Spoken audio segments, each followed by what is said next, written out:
What the fuck? What the fuck?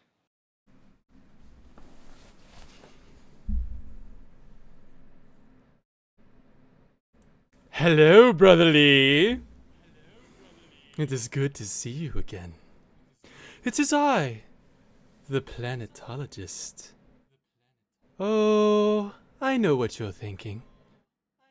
How? I killed you with my own... But you need not remind me, brotherly. It was the best day of my life. Well, that was then, and this is now. You see, in the physical realm, I studied the planet. And now, here in the corporeal realm, I am planet. Swimming in the rapids of your collective unconsciousnesses, I have discovered the taint of dismay regarding this first entry in the Final Fantasy VII Remake trilogy. And I would be loath to live in such a world. So before I can allow this analysis to continue, I have taken the action to prevent any further gripe from entering the hype stream. Displayed on screen will be a gauge, and it will fill. And once full, I will trigger an involuntary outburst in which you will have 1 minute or less to relieve your mind of these negative thoughts. After this, I have more than a minute of gripe. Please, no more inner thoughts. I know what you're thinking, because I am in your mind. Can you get out? I don't want you there. I would really rather you not be there. After this limit break, Dude, I killed you. I will suppress your contrarian feelings for the remainder of the episode. I wouldn't call it a contrarian feeling. If anything, it's just, okay. I am always with you, brotherly. Fucking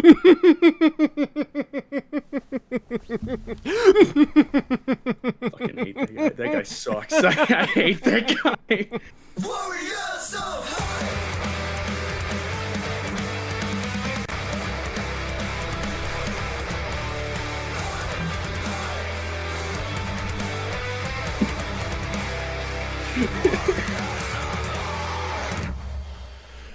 Hello, Dude, and welcome to Chapter 2. Before we do that, I do want to say a big special thank you to Fuzz Pixels for that awesome intro theme music for Warriors of Hype, everybody. We have our own theme now, and Fuzz Pixels is the one who did that and put that together. Of course, it was just like Jackie's Journal, where I was like, dude, can you like, Warrior? And then like, hype, and I'm like, and then I said, you know what, take it from here, I'll let you do your thing.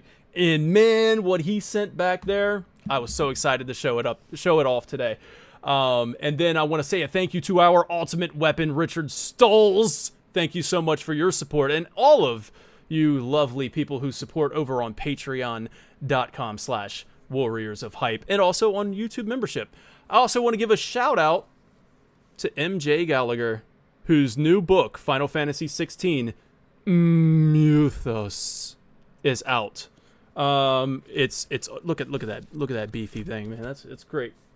So, Volume 1, Death and Rebirth, we're talking about the parallels drawn between the hero Clive Rosfield and the god Dionysus? Dionysus?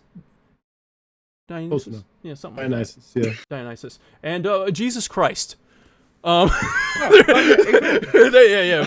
Joshua with Jesus Christ. It's a good stuff here, guys. His new book, Mythos, go check it out, everybody. It'll actually, I think it goes on sale for public at the end of this month, so it might not be actually publicly out for purchase right now, but it's good to know that it's out there. And he was kind enough to update the thank you page to say Dan and the Warriors of Hype. Oh yeah. So he updated instead of saying the old name that the name that shall not be named. So It's not soon. like it's you still have it in the channel titles, right? As of air date, it is still in. It is, and it's still the same freaking logo because that's a whole saga in itself. Okay, that's a saga in itself. I will talk about one day. Yeah. So let's get into this. Fateful Encounters Chapter 2. Again, this is Source Spy 91 here with the gameplay right there. All right. You know what? I want to talk about the theme of this chapter before we begin, because I feel like this might, or at least what I picked up from this the theme. I want to know if you guys kind of dug in and found something similar, or maybe you found something different, whatever. But for me, it feels like everything boils down to controlling the narrative. In this chapter, everybody's trying to put a spin on what happened in a way that benefits them, like in their what's a convenient narrative for them. Like, we got NPCs over here saying this is Wu Tai's doing. We got some trying to pass the blame over to the mayor, who's trying to tarnish the president's name. They place the blame, a couple other NPCs are placing the blame on slum rats because they're jealous of what they have on the plate. And then, just there's that. And then you have Barrett, which later on we'll talk about that as well, where Barrett's trying to spin it so that way they don't feel like they got blood on their hands. Like, this is a good thing, like, yeah. So we'll talk about that. And then, of course, the metaphorical, or the meta, or whatever, where you have literal narrative ghosts that are trying to control the narrative. And then you have Sephiroth, who is pulling the strings. So that's what I picked up on in this chapter. So I'm kind of curious what you guys gathered from this. It's also called Fateful Encounters. So we do have a couple encounters in this chapter that are indeed pretty important. So, do you guys have anything you say, or you want to let this chapter play out first? Okay. No, I mean I'm right there with you. Go ahead, Lee. No, I said let Wiley go. I said let Wiley go. Man, So first of all, I'm gonna say I agree. I'm gonna add a word to what you said, and I'm gonna say weight. I'm gonna say narrative weight. Nice. And yeah, I'll talk about that a bit as we go through. But I mean, even right here in the scene we're about to play, right? So the bomb goes off in chapter 1, and already immediately victory is replaced with horror, right? The game refuses to let us feel like a hero. So let's play through the scene, and I'll talk about it a little bit more, and we'll get Lee's take too. I want to hear what Lee has to say on the theme here. Okay. All right, so let's go ahead and play this out. Now, Barrett remarks that they made it out without scratches, but the quakes of the explosion have him questioning Jessie if she might have overdone it a little bit with that bomb. And she confirms, just like she did in the OG, that she followed the instructions to the letter. She's questioning herself and begins feeling guilty, a feeling that will only grow worse as this chapter unfolds. Biggs smells a smelly smell that smells smelly. It's him. Indeed. Jesse can't figure it out. Wedge is hungry. Barrett can't wait to see Marlene. Jesse sets the bomb and gets it right this time. Yeah, about this. Why do they? Okay, after what happened mere moments ago, my first thought is, why is anybody standing remotely close to this bomb? I would not be standing as close as they do to this bomb. After she was just like, I followed to the letter, and it damn near took out an entire it devastates several city blocks. Like, this was like a seriously big bomb, and these stupid mofos are just standing next to it. Now, we know that the bomb is okay. Like, we, the player, know it's okay. but they don't. Like, dude, this confused me. I'm not gonna lie. It made me laugh though. Why their cities? Yeah, so you might have overdone it, but anyways, go ahead and plant that bomb. You're good. Yeah, I'm right. sure. It's like, I'm sure this one's fine. You might have overdone it. Anyway, let's stand like 3 feet away from it. No big deal. Were you guys disappointed that Wedge didn't come running out holding his butt? Yeah, a little bit. A little Would have been nice. Yeah, that's what happens in the OG. Man. For those who don't know, like in the OG, Wedge comes out like like his butt's on fire or something, which would have been cool, man. You know what I mean?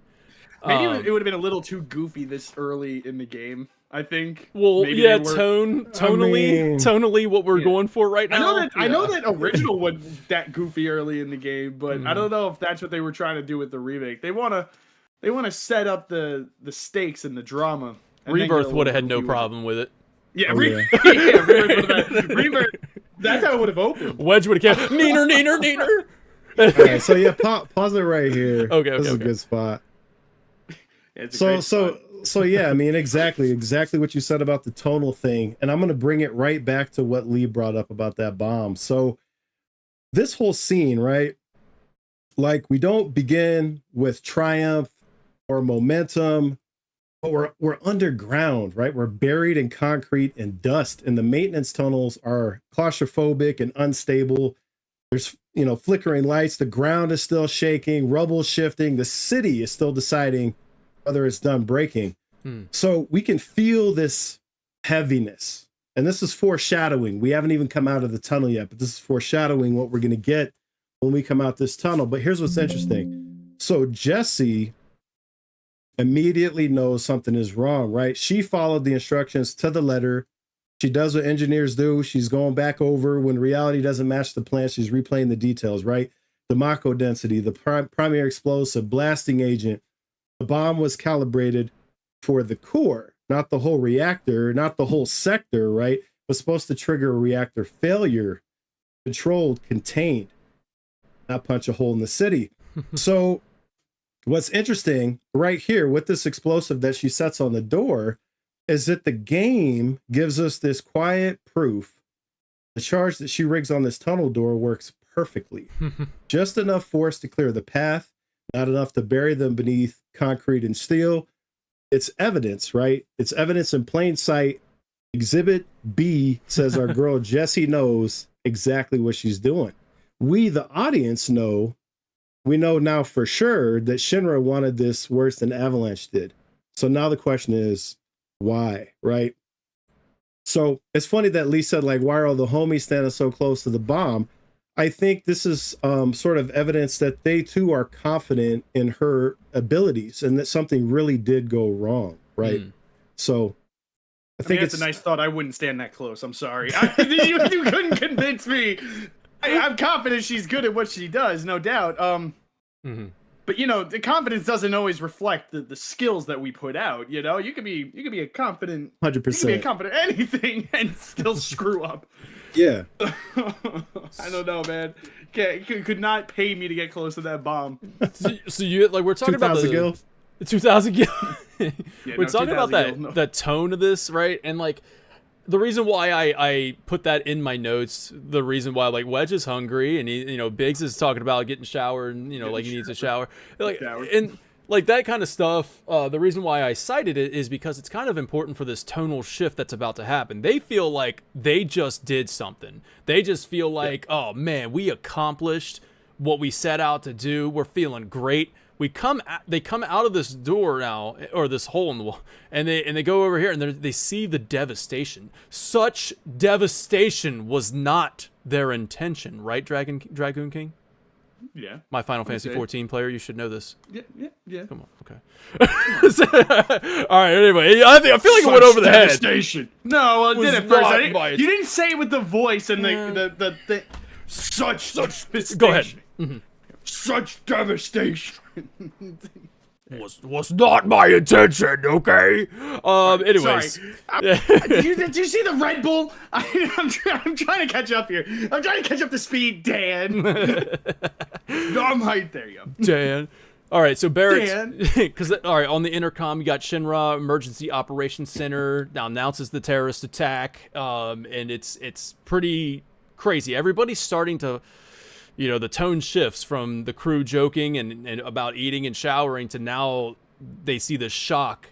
They have the shock on their faces. They look like they're feeling pretty guilty right now. Barrett, being the leader that he is, or putting on the facade that he's putting on here, Barrett speaks up. It ain't pretty, but we can't stop now. The planet won't be safe till we get the rest, right? Like this, like he's Biggs and Wedge, they're starting to nod. Everybody's like, "Oh yeah, Barrett, okay." And he said, "Nothing worth fighting for was ever won without sacrifices." Whoa, ominous foreshadowing. Okay, don't. Yeah, no kidding, bro. Very ominous foreshadowing. Yeah. It's in a it's more chapter than that. called Fateful Yeah. Encounters where we meet somebody. Okay, like this. Whoa. Yeah. But then he says feel this, and this is what really turns the crew around, was, "I know you're in pain, and just like the planet." Of course, he throws that in there because he, you know. But it's okay, because I'm here for you to help take the load off your shoulders. Your fears. And he looks over at Jesse. Your worries. He looks over at Biggs. Your concerns. Looks at Wedge. And yes, your fees. Cloud. Whatever your problem, I got you. Now, what's really freaking cool, and I feel like you guys are ready to say this, so I'll pass it over. Just no. Well, I don't know if it's gonna be the same thing. So what are you gonna say? Yeah, say. I was just going to talk about how this comes full circle in Rebirth, like With Corel? Okay. Yes. Yep, Yeah. Yep, okay. What a my payoff, bro! Yep. What a Yes. payoff! Bro. Yeah. Note. Okay. Yeah, that was my note on it. How everything here is kind of reflected. It makes me wonder how much of this is almost like how do I put this? Like rehearsed in his mind, reminders of like just what the promise of Corel turning, and it's like taking that idea and how Shinra did him dirty, and it's like it's almost like he's like channeling it to process what he's doing, because he was screwed over by them, Yep. and now he's screwing over other people for what he's deeming the greater cause. So this chapter is doing a really interesting thing with Barrett here, where it's making this really strong parallel between him or Avalanche and Shinra.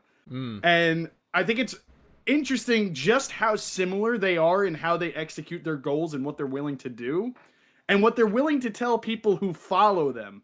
Because everything that Barrett just told, the other four is things that you would hear Shinra tell the public or Shinra tell its workers. Things like, like this is for the greater good. What we're doing is, for prosperity. What we're doing, like your concerns, don't worry. Like let that weight fall on me. So watching him do this same thing is just, it's ironic. And I don't mean this in the way that like it makes me dislike Bear, but it's almost like disturbing in a way where you're looking at what he's willing to justify and do and how he's willing to, and I don't think he's doing this in like a malicious way, but it is almost manipulative to like try and tell people like, hey, like you don't need to worry about I'll bear the burden. Just help me with the mission. You know what I'm saying? Like it. And again, it's not to make him, it doesn't paint him in a way where I feel like what he's doing, because I think his intentions are good at the end of the day, as opposed to, and I wouldn't even say all of Shinra, because some of Shinra, there are people in Shinra who have good intentions, and then there are those who have the bad intentions.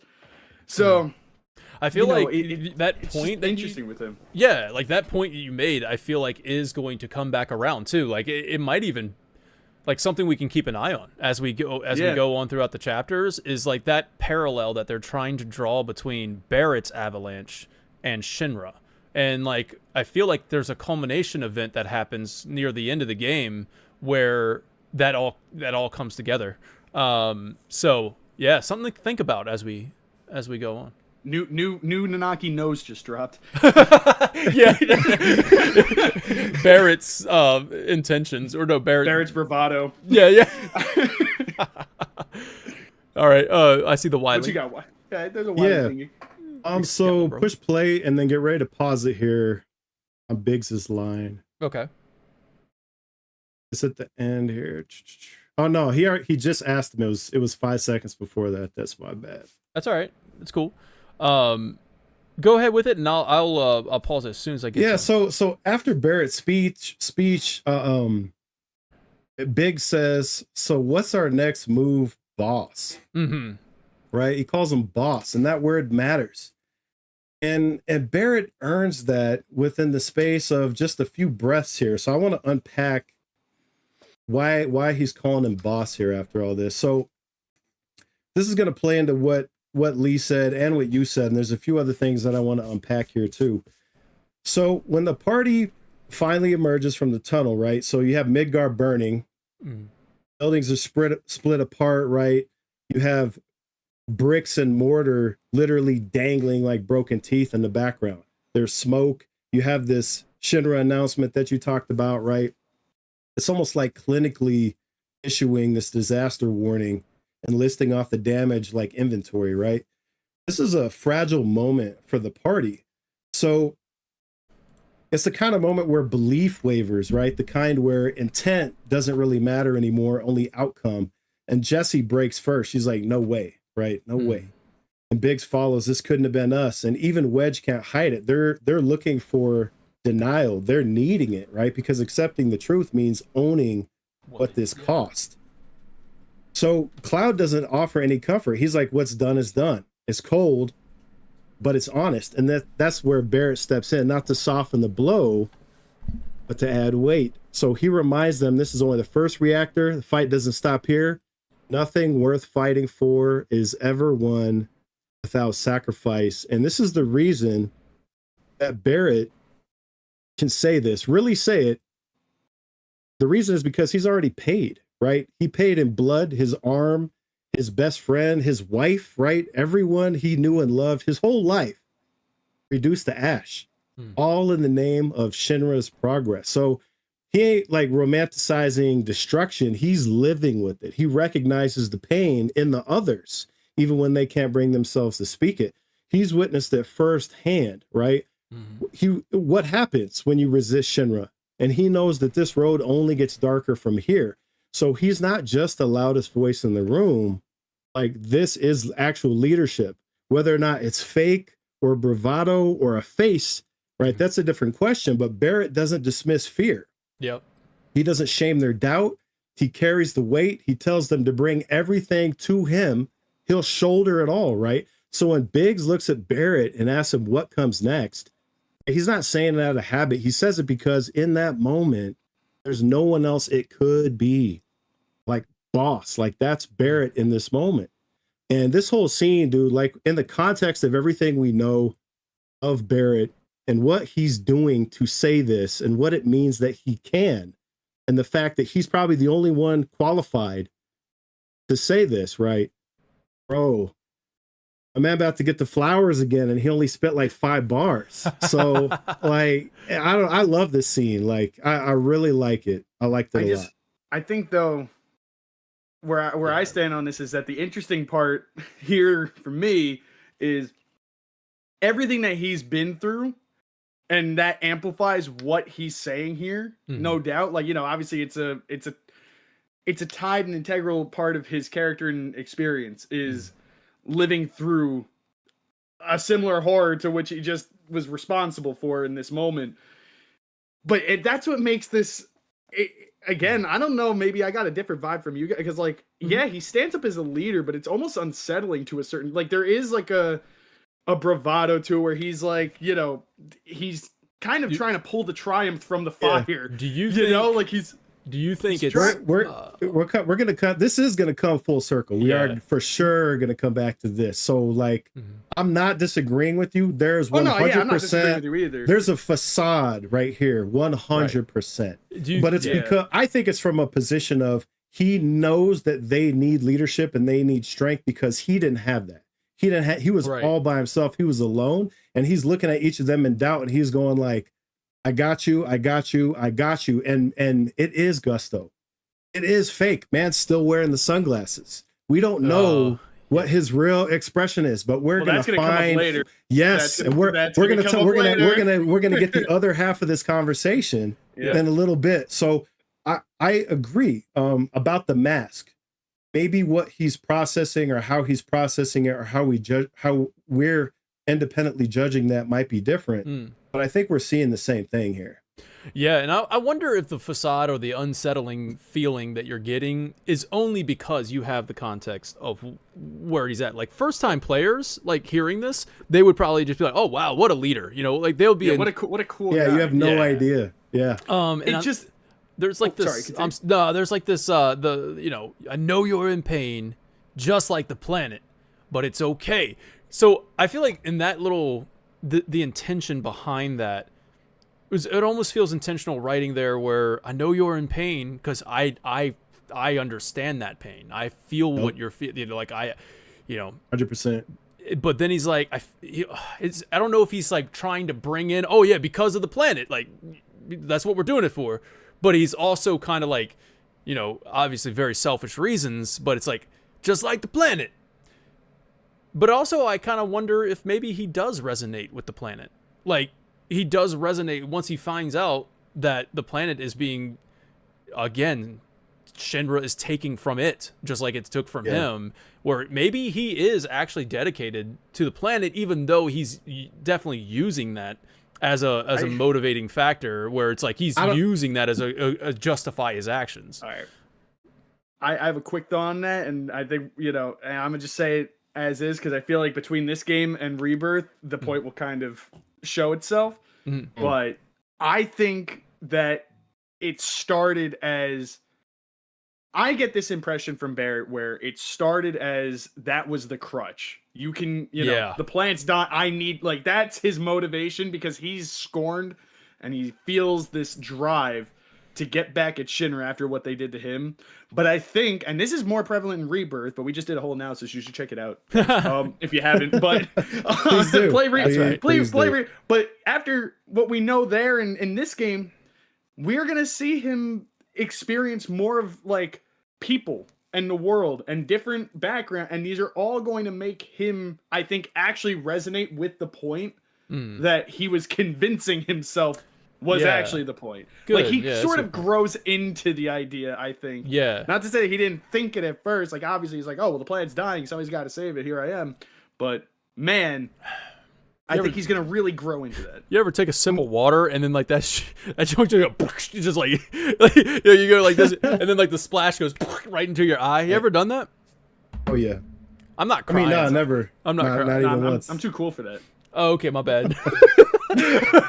Oh, my God. That's so, because, like, it never happened to me. Like, I didn't do that. That would what are you, a dork? Yeah, what are you, such a dork? That never happened to me. It never happened to me. So yeah, go ahead. So I agree for the most part. I do have a counterpoint for this, but it's going to come later. But what it is, it doesn't dismiss what you're saying. It adds to it. It adds like a layer where it's like, okay, this is not black and white. This is actually very, very gray. And it's about how he's processing these choices. But this is not the right time to talk about it, but we'll come back. Okay. No, we're like, I'm putting a pin in it. I'm putting a pin in it. Well, no, I'm going to talk about it by the end of the chapter. Just not right here. Just not right here. Perfect. Yeah, we'll come back. Okay. So after the speech, the crew is now like just inspired, refocused. They're ready to go. They're like, what a good leader, man. Like, Barrett killing it. And I agree with you, Wiley, Scallop, bro. You say you were going to give your flowers to Barrett on this one, and that speech alone, it really does want to give him the flowers. I'll hold off on that until the end, because just to double check and make sure that's where I want to go. But man, what a good speech there! I remember the first time I played it, I'm like, oh, this is what we're in for. This is what they're doing for Remake. Oh, I am 100% in. I was disappointed no Wedge butt on fire running around, but I was like, that's a great speech. Crew is inspired. Bro, that speech isn't even it. That's stage one. Yeah. We'll put the nail in the coffin. We'll get to that. But yeah. Now we're gonna go down these stairs, and Jessie is going to gift Cloud a healing materia, and says, as a thanks for saving her life, she says, "Fact is, I'm lucky you were there." And Cloud sort of like jerks back, and he looks at the materia, and it's almost as if he's like quoting someone word for word here. And I don't Does okay, help me out here. Does Sephiroth say this in Rebirth? Which quote? Survival can be a matter of luck or skill, and you can't rely on luck. I'm gonna look that up, but I can look it up. I know I have a source. If he where did, I feel like that's during the flashback. You're right, yeah, like during the flashback in Nibelheim, like Nibelheim flashback. But it does seem like he is quoting somebody verbatim here, like survival can be a matter of luck or skill, and you can't rely on luck. And Jessie surprises Cloud with her response and says, "Words to live by." And he goes, "Oh, yeah, right." And then We she's got like, a super chat real quick, Dan. "Okay, Alex Maddox, baby, tossing the gill. Thank you so much, Alex. Got to go to bed, get up for work at 4:40. Ooh." So I will watch this over the next couple of days. Can't wait to watch. Appreciate you, man. Thank you, Alex Maddox. You have a good night, man. Thanks for jumping in here to say hi and tossing the gill. Really appreciate that.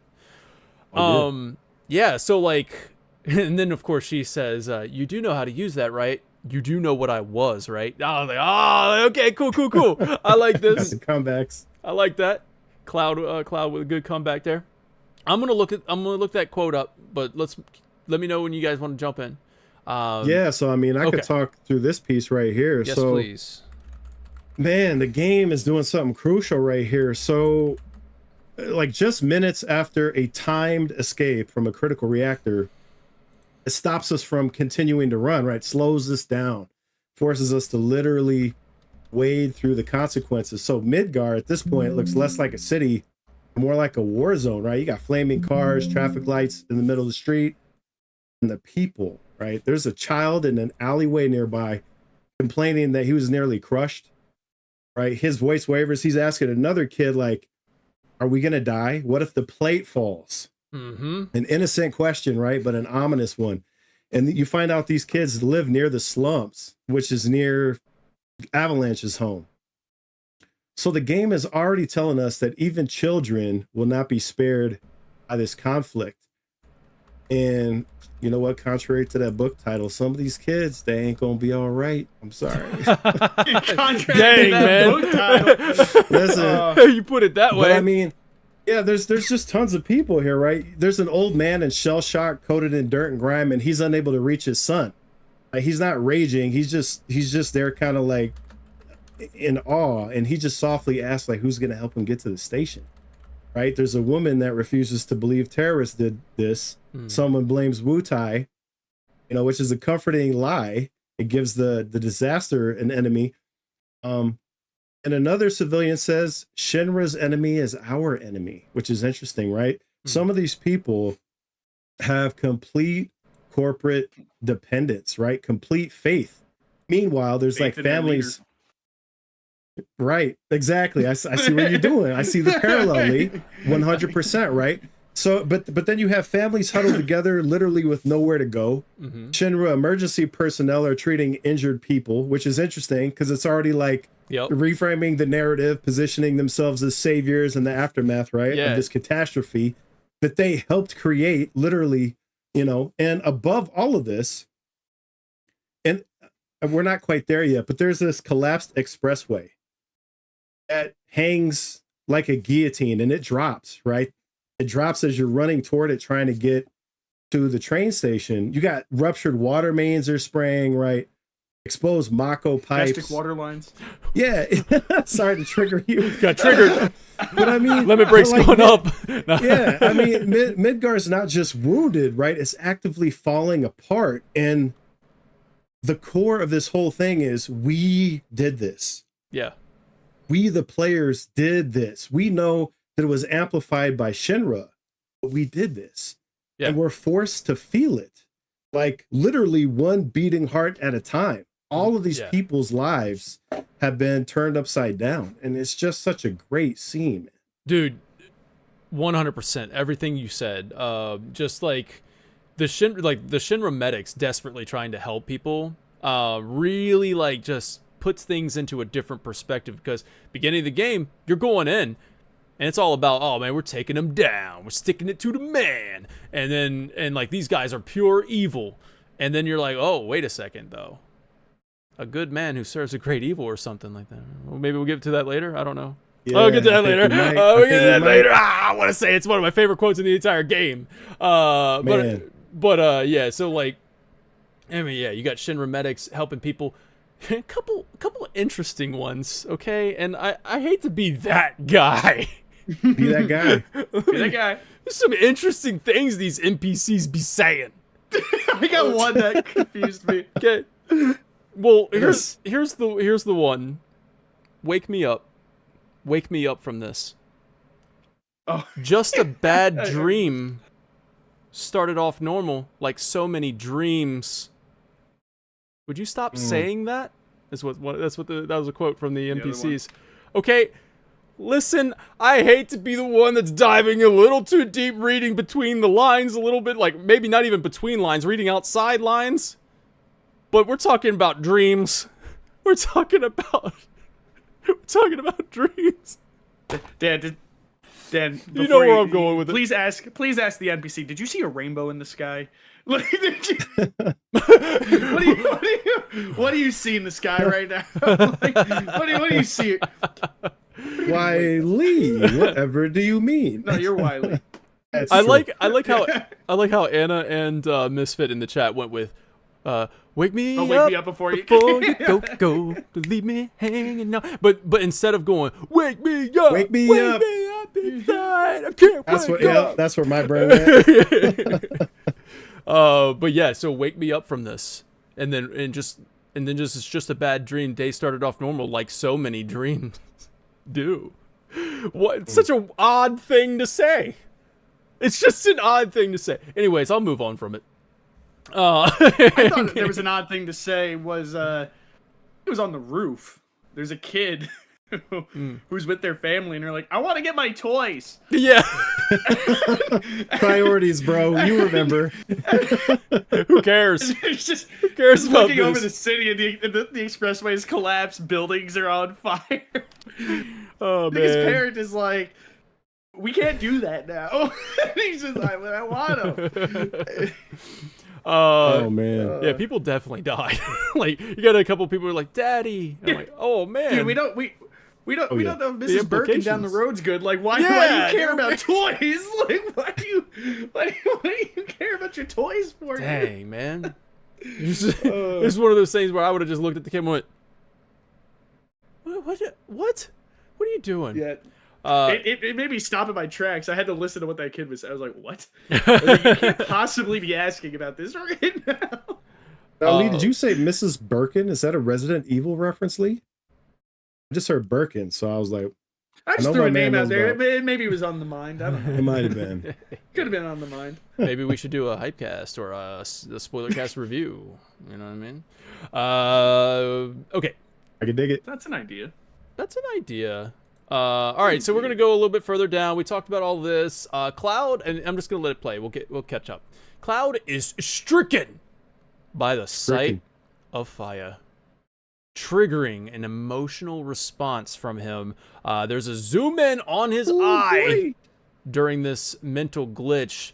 And this seems to be some sort of like. Sorry, you said mental glitch and why? And then why? I noticed that too. Bro, I had a mental glitch, man. It seems to be like a symbolic trend, right? We're going to pay attention to that as we go. Every time there's like an illusion or something about it zooms in on Cloud's eye. It feels like it keeps recurring. So when this happens, he's transported back to the fires of Nibelheim. Now, at this point, we have only seen this location if you're a new player, and this is all from scratch. You guys, you're experiencing Final Fantasy for the first time, Final Fantasy 7. We've only seen this location in Chapter 1, which now it makes more sense in that context for new players. So that way we head that flashback so we can provide context that this is Cloud's childhood home. Like this is Cloud and Tifa's childhood home that we are witnessing on fire now. So hopefully, I think the developers were hoping that the player would go, oh no, like maybe it would trigger something in the player and say, oh man, Cloud's hometown on fire, and guess who's standing in the flames looking guilty? Sephiroth, right? And now we have our villain. We've established there he is, Cloud. His hometown's on fire, and then who the heck is this guy? We all know, but it's Sephiroth, and then yeah. Oh, dude. Okay, I thought the game froze there. And I'm like, yeah, that's fine. Leave it right there where Sephiroth's on fire, or in the. Why not? Yeah, that's a pretty good shot. Now, do you want me to finish out the scene, or do you want? Yeah. Okay, please I'll finish it out, and I got some stuff to say. I want to hear what y'all got to say too. See you, man. I see you over there. So, when he comes back, I really, really like the way they did this. He thinks he's out of this. Oh man, he thinks he's out of it. So he snaps out of it, and he continues to walk. But then there's Sephiroth right there in front of him. So I'll say, like, I believe that these memories are what manifests the illusion standing before him, right? So, on its own, Sephiroth is an illusion created by the mimetic abilities of Genova, right? So you got the hints, the zoom in on the eye, which is signaled by the static interference, and Cloud needed to recall that memory in order for Sephiroth to manifest. This is, and I will go find the book while the others cook. That way I can kind of bring that into the conversation, but he needed to recall. You on that. Okay, 100%. That's where I'm gonna go. Okay. I'm gonna walk from beginning to end, and that's where I'm gonna land. Right there is with that. What you're gonna come back with. Sweet. You know what? Take it away right now. Yeah. Unless you want to go first, Lee. You got some on the mind? Spit it. You got. I got it. You can leave it paused right there. That's perfect. Yeah. Okay. So. All right. Okay. So Cloud is literally surrounded by the flames of Topside Sector 8, right? He's suffering a post-traumatic hallucination. Sephiroth stands across from him, wreathed in fire, right here, this shot, just as he was 5 years ago, just like the memory that broke Cloud. The difference is Cloud started this fire. He's the one responsible for the innocent lives lost. Somehow Sephiroth knows it, right? He towers over Cloud, smiling down. In this moment, they are the same. Angels of death, standing amid the ruins of their own making. Not enemies, equals. Sephiroth turns and leads Cloud down through the smoldering aftermath of Nibelheim. Its burning streets are superimposed over Midgar. Past and present bleed together as Cloud's already fragile mind is forced to compare what was done to him with what he's done to Midgar. Cloud fights against the illusion, but it persists. This isn't just PTSD. This is torment. And its author is just walking calmly ahead of him. Mm-hmm. So Cloud approaches a doorway in this alley that is consumed by flames, and Sephiroth blocks his path. He asks a favor of Cloud to save the planet. Preserve the memories, the ones that hurt Cloud the most, right? Never let them fade. Suddenly, Cloud is back in Nibelheim, crawling forward through the embers toward another blazing doorway, his childhood home. Sephiroth's voice cuts through this inferno, calmly recounting the murder of Cloud's mother, the shiver of her flesh, yielding to cold steel. Mm-hmm. Wait, Dan, can you cue up the button real quick? Oh, okay, yeah. Hopefully it will. Man. Oh, wait, where did it go? Oh, did you have it? No, where's the button, Dan? Because Wiley said the line. I don't mean to interrupt Wiley. What'd I say? Well, I have an entry from. I know it. I know what you're trying to say. Come on, Dan. Come on, Dan. What's it from, Dan? Come on, Dan. I don't know. All right, well, it's from Jackie's journal. Sorry, I gotta find it. God! No! Why did I create the video and the sound if I don't have it? Man. All she said was the shiver of her flesh unyielding to cold steel goes hard, not gonna lie. That was it. That was the whole inside for it. It went pretty hard. It does go pretty hard. I told Dale we have the button ready. We had this cool song and everything. Volume warning. Volume warning. Yeah, Volume chat, warning. Turn down. Because I don't know how to Effects. not have it blast as soon as I say. I mean, I'm cool with it blasting. I think it's funnier that way. We'll play it next time. All right, yeah, that was Yeah, Jackie's just, journal. when you get it ready, just play it random. Just cut one of us off. It's fine. It's worth it. Okay. Okay. right, so- One day we'll get it. So Jackie said. What happened? No, Jackie goes. One day we'll get we'll it. get it. Yes. We'll get it. One day we'll get it. All right. Well, anyway, We so could do continue. this. Wiley, sorry, I didn't mean to cut you Yeah, off. no. The hoping we were ready shiver for of her flesh yielding to cold steel, right? So Goes hard. yeah, and then he says that without this memory, right, which binds us together, would be that which binds us together would be no more, and that he would be loath to live in such a world. So to Sephiroth, Cloud's suffering is more than a wound, right? It's a bond. Yep. So then he does something even more cruel than violence. He repeats Cloud's mom's final words, mocking them, Dude. preserving them, corrupting them, right? So now when he thinks of her final words, he's going to think of this moment. He corrupts them into a memory of him, of Sephiroth, right? And Cloud finally snaps, right? He strikes at Sephiroth only to realize there is no spoon. There's no Sephiroth, right? It was on his mind. Or was it? But Yeah. Sephiroth's voice remains behind, and he tells Cloud, hold on to that hatred. Because that hatred, the one driving Cloud now, is what drives us to justify devastation in the name of purpose. It's what turns grief into permission. It's what pushed Sephiroth to burn Nibelheim. And in that moment, there's this frightening possibility that takes root, right? That Cloud isn't merely being haunted by the ghost of Sephiroth. He's being shaped in his image. Like, and it's through Cloud that Sephiroth will live forever. So this is a good time to bring in. All right, this is On the Final Way to a Fantasy Smile. VII on the way to a smile, right? So this is the Yeah. kind of stuff. Now, of course, in this book, this is taking place after the events of OG. We're talking about this is a theory where people were, like maybe Sephiroth has come back in time or come back.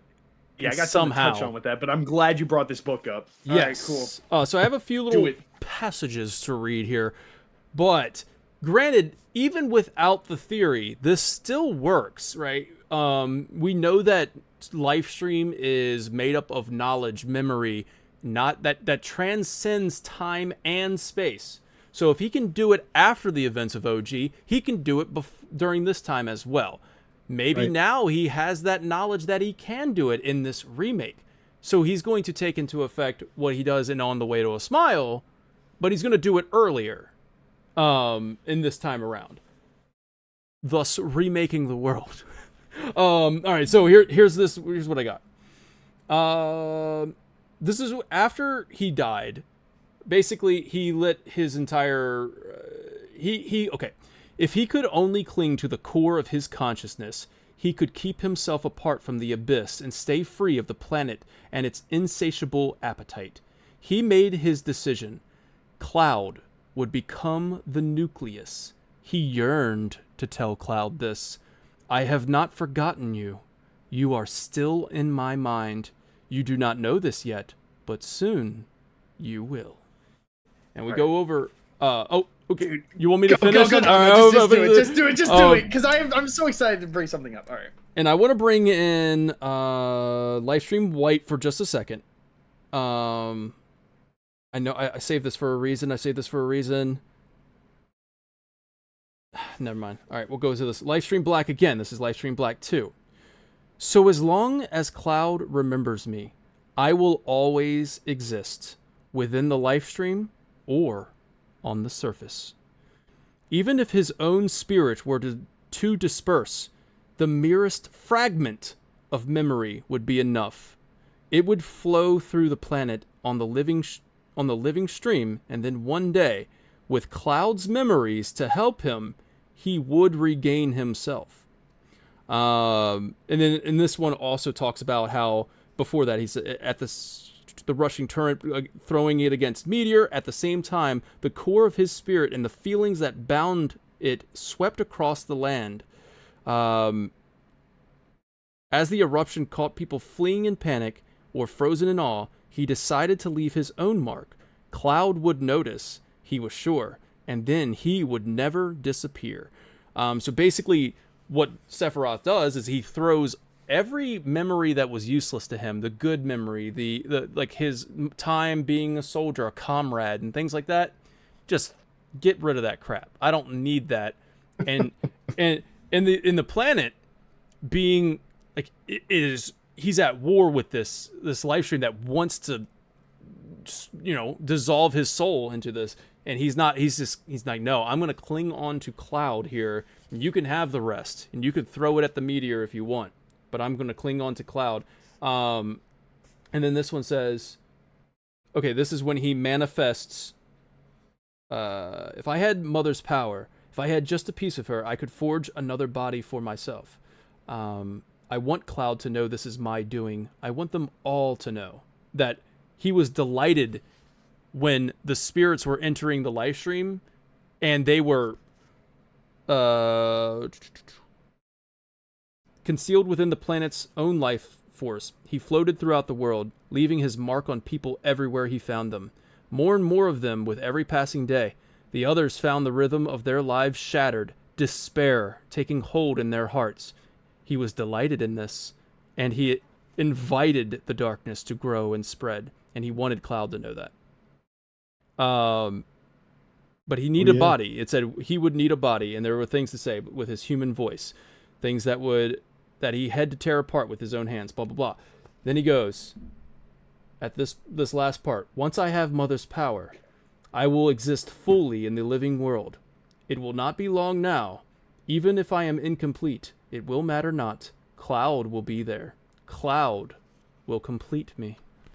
So, okay, go ahead. I want to jump in on something so bad. Yeah, I got something too. I wonder if it's the same thing. Well, okay. This is where I think the remake project really shines a different light on this story. I'm going to be honest, when I first played Remake, funny enough, this is my retake, this scene. I would be surprised if this wasn't everybody's, but I'm not positive if it is or isn't. But here's the thing.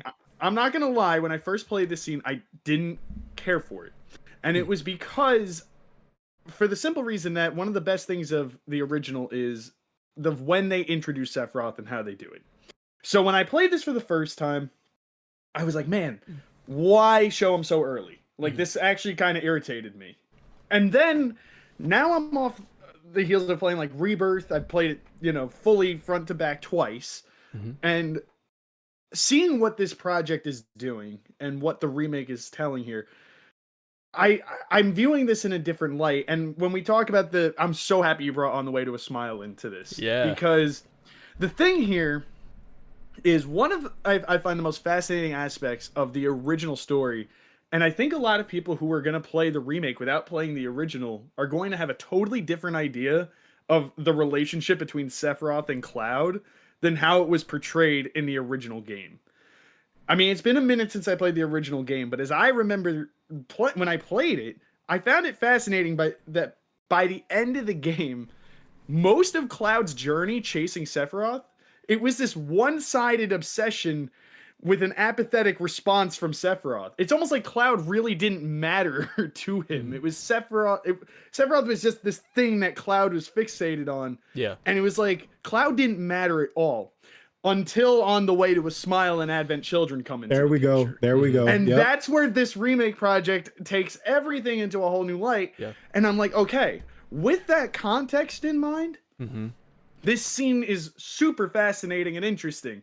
I'm now on board with what they're selling to me, because when I originally played this, man, I did not like it. I was like, wow, why are we showing Sephiroth in Midgar like that? He shouldn't be until like the end of this game. Like it totally, like, it was just like initially kind of just, it was something I couldn't get behind, but now having played Rebirth, seeing what they're doing, and you know, again, when reading On the Way to a Smile and Having Children, dude, this is incredible. Seeing that who we have now is somebody who understands how to play his hand better. He understands that planting this seed into like Cloud now is going to more positively benefit him as the narrative unfolds, which is not something he had before. He wasn't even a factor before at this point of the original story. Yeah. So what were you gonna say, Dan? I know Wiley's got something to say. I'm gonna pass it all right I was over. all I was gonna say is that the game 100% backs what you said, because as soon as the sequence is done, cue the Promised Land music from Advent Children. What is going on? If this is a hint that the Sephiroth is from the future instead of the past, you know, the one that's afraid of being forgotten, the one that says, I will never be a memory in Advent Children. Yeah. Same guy? Okay, quote from the Ultimania. So yeah, bro, I'm with you 100%. This is Scenario Staff Q&A from the Ultimania, answered by Motomo Toriyama. Question, both the Sephiroth introduced here and the Sephiroth that appear at the edge of creation in Chapter 18 seem to share a goal of preventing the planet's destruction. Is there some sort of connection between these two individuals? Sephiroth appears in many guises, be it a hallucination only Cloud can see, or a phantom of Sephiroth's own creation, a mimicked manifestation emanating from a man in black robes, or even from the man himself. Sephiroth's consciousness and unbound ambition reside within each of these aspects. As such, they all speak of the same objectives, and they all interact with Cloud in the same beguiling manner. Here's the one that bring this in. Question, when Sephiroth mentioned to Cloud that a particular event in their past was the crowning moment of their time together, it called to mind Cloud's line in Final Fantasy VII Advent Children, when he said, "Stay where you belong, in my memories." In the Japanese script, both of these lines directly refer to their shared memories. What was the intention behind that statement? Sephiroth's... Now the answer, I will say, granted, Toriyama's answer here, like I said, this could be following the flow of the original game, whatever. It's not a sequel, because he's in the live stream. Regardless, Sephiroth's physical body has already died. One of the memories of his time with Cloud is losing his life at Cloud's hands. Cloud is also one of his only confidants. As both a comrade in arms and a bitter rival, so Sephiroth wants to preserve their bond. We alluded to memory because we wanted to incorporate that sentiment. It's interesting because they say, I mean, I know they were comrades. We got to experience that in Rebirth. They worked together on a mission. Right, that's what I was about to say. But that's not really what happened. You know, right? So no, it is not. So wait, what do you mean, Dan? What do you mean? I'm sorry. Okay. Hold on. That wasn't in Rebirth. What do you mean? Okay, obviously, I've already let the cats out of the bag, so to speak. But there's a lot of cats just jumped out of the bag. Jumping out of the bag. But you got to know the series that we're doing here. There's spoilers for the OG, spoilers for Remake, and spoilers for Rebirth. If you got this far and didn't realize, I'm sorry. Yeah, that would really suck.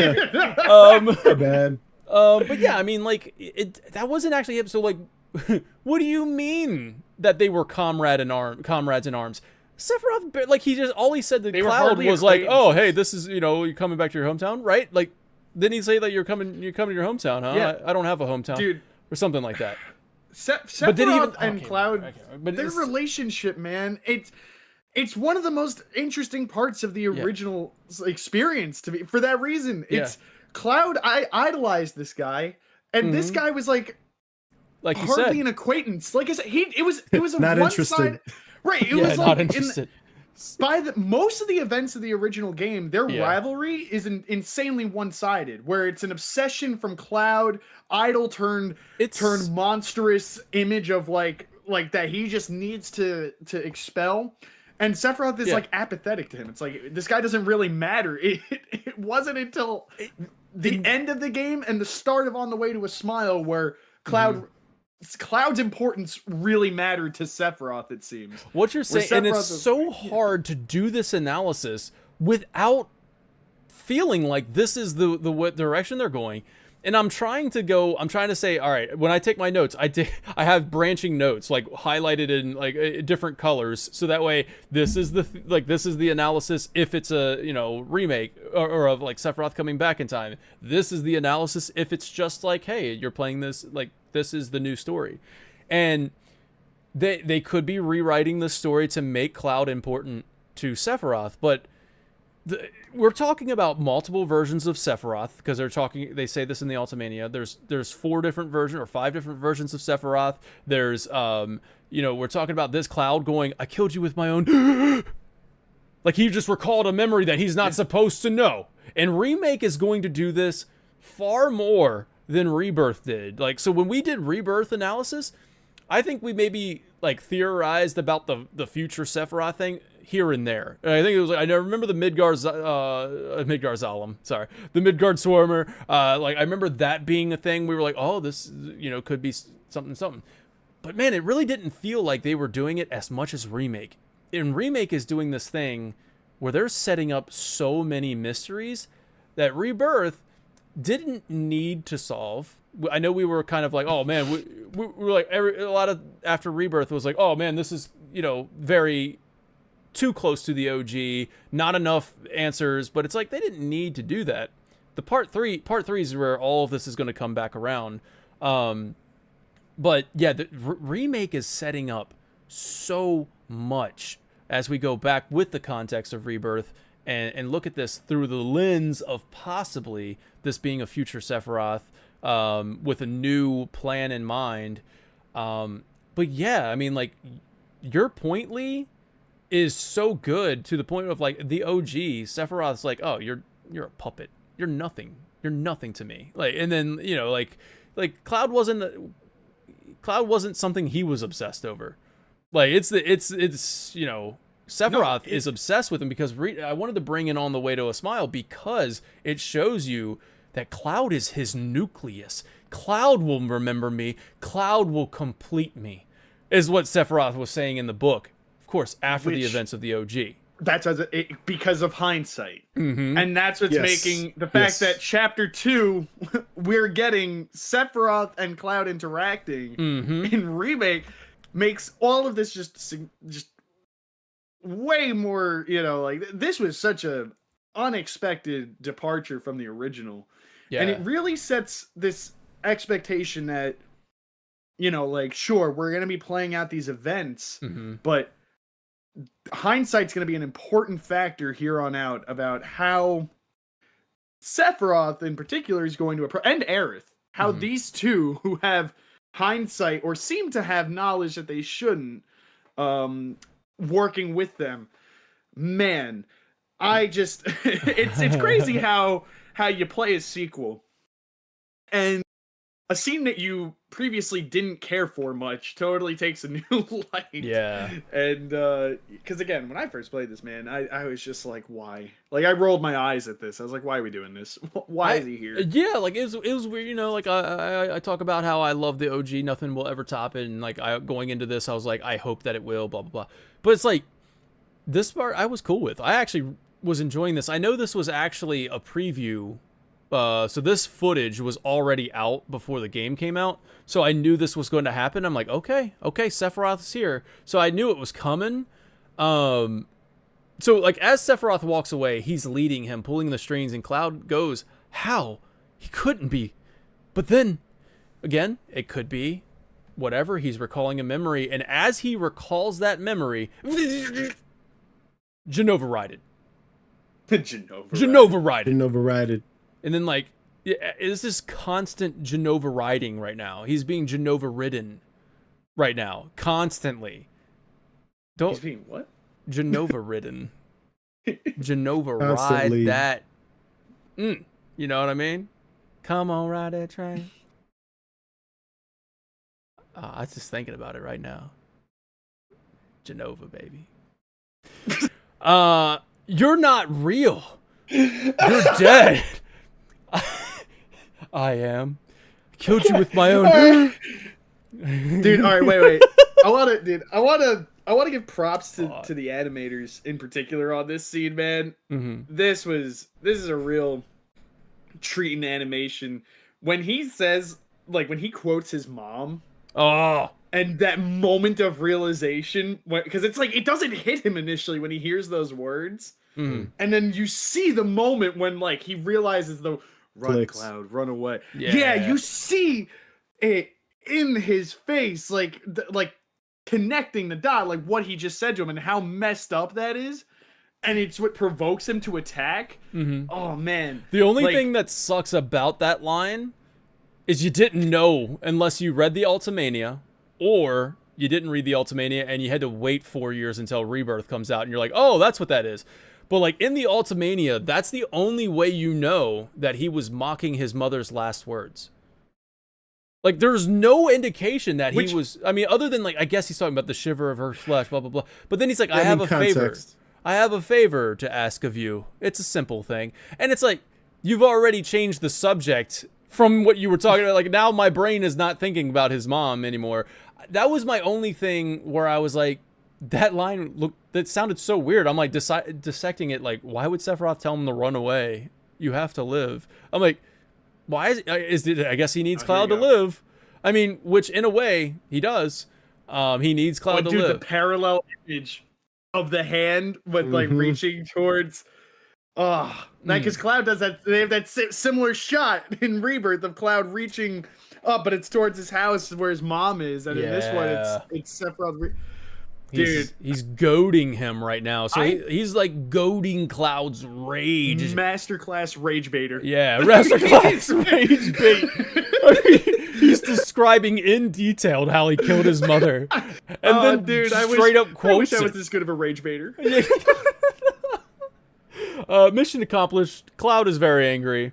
And then, like, you know, even Palpatine would be like, I can feel your anger. You know? It makes you strong. Like, gives me chills. All right, wait. The burning. What's up? There was something else. No, whatever. Just go. That's fine. It's fine. I think we can move on from Sephiroth now. Really cool stuff there, but we got more to talk about.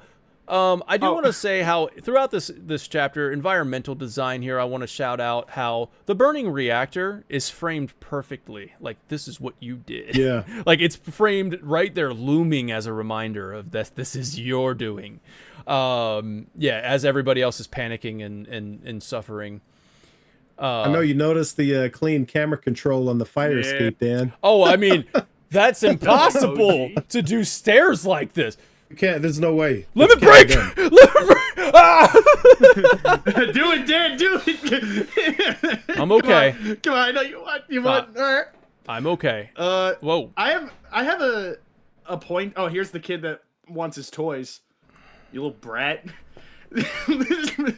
You little brat. Bro, come on with these stairs, man. Like, never mind. I don't need to talk about. Here we go. No, I don't need it. We're good. Let me. Woo! So one more time. Play it back. All right. Woosa. It's very OG-esque, these stairs. Yeah. Shows declining and ascending very well. The control is isolated from the character. Like, you don't need to. Come back to us, Dan. Come back to us. Woo! Because they could have just done an elevator up to those building rooftops. Could have just given us my man. Wait, Dan. Here, this will cool you off a bit. I meant to send you this earlier, but I thought it was funny to bring up now. I sent you some images over Discord. I don't know if you can put them on screen real quick. You're talking about the incredible environmental stuff in this chapter. I found the same NPC 4 times. I just needed to point them out. Because who is this guy? Who is this guy? What's I Spy? He almost looks like Demare from Do the Right Thing. He's wearing this like checkered pattern like coat and like a nice like bowler hat. Or not bowler, it's like a straw hat, I think. I circled him to make this easier for you. Yeah. Oh God. Oh, well, you're gonna to make it harder on everyone. Let's make the image really small. Wow. Well, Wow. Okay. If the image quality sucks, then it doesn't really matter. It's not that important. Really? Why does this look like those like cryptid videos you'd see on YouTube in like 2008? Anyway, moving up. I found that guy 4 times, and he was always next to himself. It was really weird. Oh. There's Quadrant. Yeah. Who is this? Is this Genova? I just wanted to ask. Same guy in the same shot. It's the same, yeah, both times. It's the same dude in the same shot in different parts of the city than the other two. So there's these quadruplets that wear the same outfit. Nice. Have the same voice. This is Who the are same they? guy. This was really important to me. Clearly important enough to disrupt the analysis, but it really made me wonder. Who is this guy? I want to know. He's a Italian spy. That's what Wiley says. All right, guys. I think he's Demare. I want to. Some my material. I'm gonna be that guy again, okay? Because we got more NPC chatter. Wait, why did my gripe meter go up? What the hell? Wait, hang on a second. Whoa. What did I gripe about? Whoa. What did I gripe about? More If it was NPC about the chatter. quadruplets, I liked them. I don't even know what's doing it. I don't even know what's causing that. It's crazy. It's doing it on its own. There's more NPC chatter that has me like just kind of like what are we doing here? Okay, and I'm just gonna read it, and you guys can just take it as you will. You know, it's what will become of us, no matter what happens. I'm here for you. It's like the end of the world. That was the final chapter of Rebirth. Whoa, we're Rebirth Rift. Out of the sky. But there was like a lot of like, and abnormally. I mean, I get it. You did get the reactor blew up, and it's scary times. But several people said it was the end of the world or the end of times. Okay. All right. So, also have a note here that I really got to shout it out. The Switch 2 is freaking impressive. The Switch 2 is very impressive in this particular area as like just as I'm playing it. It looks so good in handheld mode. All right. Yeah, in handheld. Fair. Apparently, it looks really bad in docked. I guess. You draw your own conclusion. No. No. When it's docked, like I said, if you don't know any better, it's perfectly serviceable and it looks great. It looks great. But then when I put on my PC to take the thumbnail image, right? That's my image, by the way. I broke the camera free. I took the picture. There's no angle of her taking that flower. All right, I did that. Thank you. Yeah, bro. And like when I did that 4K and those textures were popping. I was like, oh my god, I've seen a different. This game I've been playing with in a different, not a light, but a different smudge. You know what I mean? A different smudge going on. Yeah, when you get those 4K PC on oh man, woo. But yeah, the Switch still looks great if you don't know any better. I like Spark. I do know better, and I think Doc looks good. That's good. It does Thanks, look Spark. good. Okay, I'm not trying to be mean. All right, it does look good. I know. It's just when I you was go being back and you a play really like the silly PC version of it, and listen, it's freaking fantastic. Okay, so let's get right into Aerith. Let's go into Aerith's. Don't Like the don't Masamune. Yeah. Oh man, yeah, what? Yeah, you made the joke before I could, brother. Whoa. Whoa. That's off. Yeah, sir. Whoa. All right. So we got. She tweaking? She tweaking. You can see why she tweaking. You know why she's tweaking. No, why is she tweaking? You know why she tweaking. I don't see anything. Yeah. You know why she's I don't see tweaking. anything. All right, so first of all, All right. Okay, now I know why she's tweaking. Here we go. Here we go. This is about to get into it, right? So we're meeting Aerith. Now, first of all, before we get into this, I won't say that it was fateful encounters. I won't say that it was destiny. But if not, Aren't you supposed to sing this? what could it be? Could it be chance? Could be. Could it be chance in the Could be. chapter called Fateful Encounters, Aerith? You gotta... Dan, This I is just actually want the to moment say, she thought of the song. Was I this like the subtle chance? vibrato you added to your singing. Yeah, thank by you, the way. bro. Thank you, bro. I Yeah, noticed. I wanted to really convey the emotion that I was feeling. All right, so here we go. We're getting into it. I'll just read it from the Ultimania. A girl is moving about strangely for someone in town plaza. Moving about strangely for someone in a town plaza. Aerith seems to be trying to fight off an invisible entity. Once Cloud approaches, Aerith breathes a sigh of relief. So whatever it was has likely left her alone. Aerith looks at Cloud's face. Seeing Aerith's face, this is red in red text in the Ultimania. Seeing Aerith's face triggers another hallucination for Cloud. Sephiroth is suddenly standing between him and Aerith. You are too weak to save anyone, not even yourself. Sephiroth's line is spoken only within Cloud's mind. Cloud holds his head, dealing with another TV static memory attack. A static memory attack is how they describe it. That's the sound of Aerith's voice in reality can be faintly heard. She says, "Are you okay?" Cloud emerges from his episode. Aerith is standing beside him. She leans in front for him. Leans in front of him for this line. Here we go. "Hey, are you okay?" Cloud is confused. He says, "I'm fine." He tries to walk it off, but Aerith moves in front of him. She smiles. She picks a flower from her basket and holds it out for Cloud to take. "Here, this is for you." "A flower?" "That's right, a gift. You know, for scaring those things away." "What things?" "Never mind. Think of it as a memento." Cloud thinks he's trying to scam him, blah, blah, blah. Cloud realizes he has to play along if he has any chance of leaving anytime soon. None of that stuff is super important in the Ultimania. Now, I do want to go to this staff Q&A again. Motomo Toriyama with the answers, but question, why couldn't Cloud see the whispers before Aerith grabbed onto him?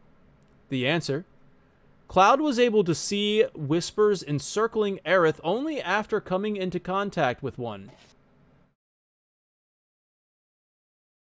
But touch isn't the sole requisite for perception. Only a person recognized as influencing the fate of the planet is capable of seeing whispers. While it wasn't shown in-game, this means that Barrett and the others could see whispers because they touched ones that were monitoring Cloud. Similarly, after touching a whisper during their fight, Rufus was... we're getting ahead of ourselves. But... So apparently it wasn't just the touch of Aerith. It was after coming into contact with one. Okay, what do you guys take from that? Man, I got a lot to say about this whole scene, so Bring I it. can't answer that question without saying a whole lot more than just answering that question. So, Go for it. Yeah, go. Bring it. Yeah, I'm cool with it. Go. all right, so Sephiroth shows up again, right? He's basically back to twist the knife again, or the Masamune, right, as Lee would say. He touches Aerith and says, "You're too weak to save anyone, right? Not even yourself." And that lands hard because it's not about the past. So he's not talking about his mom. He just touched Aerith. Now he's talking about the future, right? He's speaking with the certainty of somebody who already knows how this plays out, like a verdict that's already been rendered. This is a big hint that this Sephiroth, right, is outside of time. This man's ain't guessing. He's remembering. He's prophesying, right? Yeah. And it's precise because it's what are you gonna say, Dan? What you gonna say? I'm just laughing because there's no freaking way that this Sephiroth doesn't have knowledge of the future. But like, Yeah. 100%. It's why touch impossible. Aerith's Come on, shoulder like in this moment and then say you're too Yep. weak to save anyone, not even yourself? What? Like you're just gonna drop a line like that when I meet this random girl in the street? Yeah. No. Bro. Yep. All right. Let me go. I'm letting you. So this Sephiroth obviously knows, right, what the whole internet knows because it's the worst kept secret in video game history. You know, she ain't gonna make it. Aerith lives or else is in the chat and says, "Watch yourself." Oh yeah, she said that when I made my off the cuff joke before. Man, but so this isn't this Sephiroth, right? Is not just a ghost of Cloud's trauma. This is a will, capital W will, that has seen the future and is reaching backward to reshape the present. So check this out. Earth offers Cloud a flower and says to think of it as a memento, like you said, which is a wild thing to say to somebody that you just met. Then she says, lovers used to give these when they were reunited, right? It's a gentle line. It's almost playful, but it lands strange, right? It lands more intimate than it should. It's out of place. That's the point, obviously. These two have never met, and the words memento and reunited just hang in the air with implication, right? So this is the first suggestion that Aerith already knows Cloud. Not physically, not intellectually, maybe intellectually a little bit, but spiritually, right? Like she's remembering someone she was always meant to find again, right? So Sephiroth knows the future and wants to force it. Current Aerith remembers it as the past, like future memory style, right? And wants to protect it. And Cloud stands in the middle. Cloud stands clad in the middle and in the present, right? Carrying a past that won't stay buried, but being pulled forward by forces that he doesn't understand. And that's when we get into this whisper business. And I got something to say about that too, but the scene needs to go out a little bit further, I think. Whisper business. Right. Whisper business. It's whisper business because, well, I mean, like, to kind of talk about, like, the very first thing we're seeing is she's fighting off an invincible entity. So, the Ultimania states that the whispers are there to monitor Aerith's actions. That was what the Ultimania says. Now, the question is, monitor her actions? Why do the whispers feel it necessary to do this? Is it because, like we talked about in Remake, or in Chapter 1, where we said, I think she just got information. Like, I think she just found out something. And now the whispers are probably sent to say, whoa, you better, like, we got to monitor what now you know stuff. Now we have to monitor. Yeah, right. Yeah, you got to download from the. Whoa, is what she said. She said, "Whoa, man!" But now she's got information, and now it's the planet itself is going. We got to keep an eye on her because she kind of knows things. At least this is. I mean, we gotta I think I gotta get off of the freaking train of saying, and I know there ain't no getting off of that train, but there's gotta be a way to get off of the train of us just saying, oh yeah, this is just this is a reimagining of the OG. It just can't be when this is going to be a trend that goes on throughout this entire chapter by chapter analysis, especially with Aerith and especially with Sephiroth. They are two beings right now that have more knowledge than they should possibly know. And Sephiroth stopping her and saying that line, like you said, is heavy implications because it's out of place. And like Aerith saying what she says, out of place, but heavy implications of what happens in the OG. And so these whispers being there to monitor her actions. And I guess she was either going to leave because the whispers needed her to be right there. Because obviously you need a fateful encounter. That's the name of the chapter. You need the planet. The planet's fate relies on this moment, and we need to make sure it happens. 100%, bro. So let's go back to what you said about the narrative structure, right? You're saying the theme is controlling the narrative. So, controlling the narrative. So when the whispers appear is when the structure of the story goes wrong. Cloud and Aerith linger a little too long. They connect a little too early. Fate pushes back. The whispers show up and swarm Aerith, right? They surround her. Not because she's in danger, but because proximity itself is dangerous. Something about this meeting happening this way, right, threatens the shape of the unwritten future. So Sephiroth bends the future through trauma. Aerith nudges it through love. Both shape it through connection. The whispers seem to exist to prevent either of them from changing it too much. They're guardians of outcome, right? So Cloud doesn't understand any of this shit. But as an audience member who's made multiple passes through this, let's call it timeline, right? We know that whatever path Cloud is already on is being watched. It's already being enforced, right? And that is the quiet horror that this chapter introduces. Not only does fate exist, but fate fights back, right? From this moment on, Cloud isn't just struggling against Shinra or Sephiroth or his own fractured mind. He's struggling against fate, right? It's funneling him down a specific path. And this is the heart of the Final Fantasy VII Remake's meta narrative. And here is what's interesting about all of this. So check this out. Chapter 1 opens with a simple, brutal question. Not chapter 1, I'm sorry, this chapter. And the question is, what have we done? We bombed a reactor, but did we really do this? Right? From the audience perspective, we know that Shinra is responsible for the degree of destruction and suffering that we're witnessing. But if we hadn't acted, none of this would have happened at all. Or that's the idea until the whispers appear. Then this question fractures faster than Cloud's memory. Because now we know it's not our actions shaping the world. The world is pushing back, correcting, enforcing, like actively deciding where people are allowed to be, who they're allowed to meet, and when. So this is not to save anyone, but to keep the story intact. If fate can step in and override choice, where does responsibility sit? Shinra still bears guilt, Avalanche still bears blood, but now there's a third monster in the room, one that doesn't care about innocence or intent, only that events happen the way they're supposed to. So the question stops being what have we done and becomes something more dangerous, right? It's what happens when even doing the right thing isn't allowed. And that's a doozy on like multiple levels inside the context of the story, in the real world, in the meta narrative where they meet around this remaking of one of the most beloved video games of all time. How much freedom do we really have?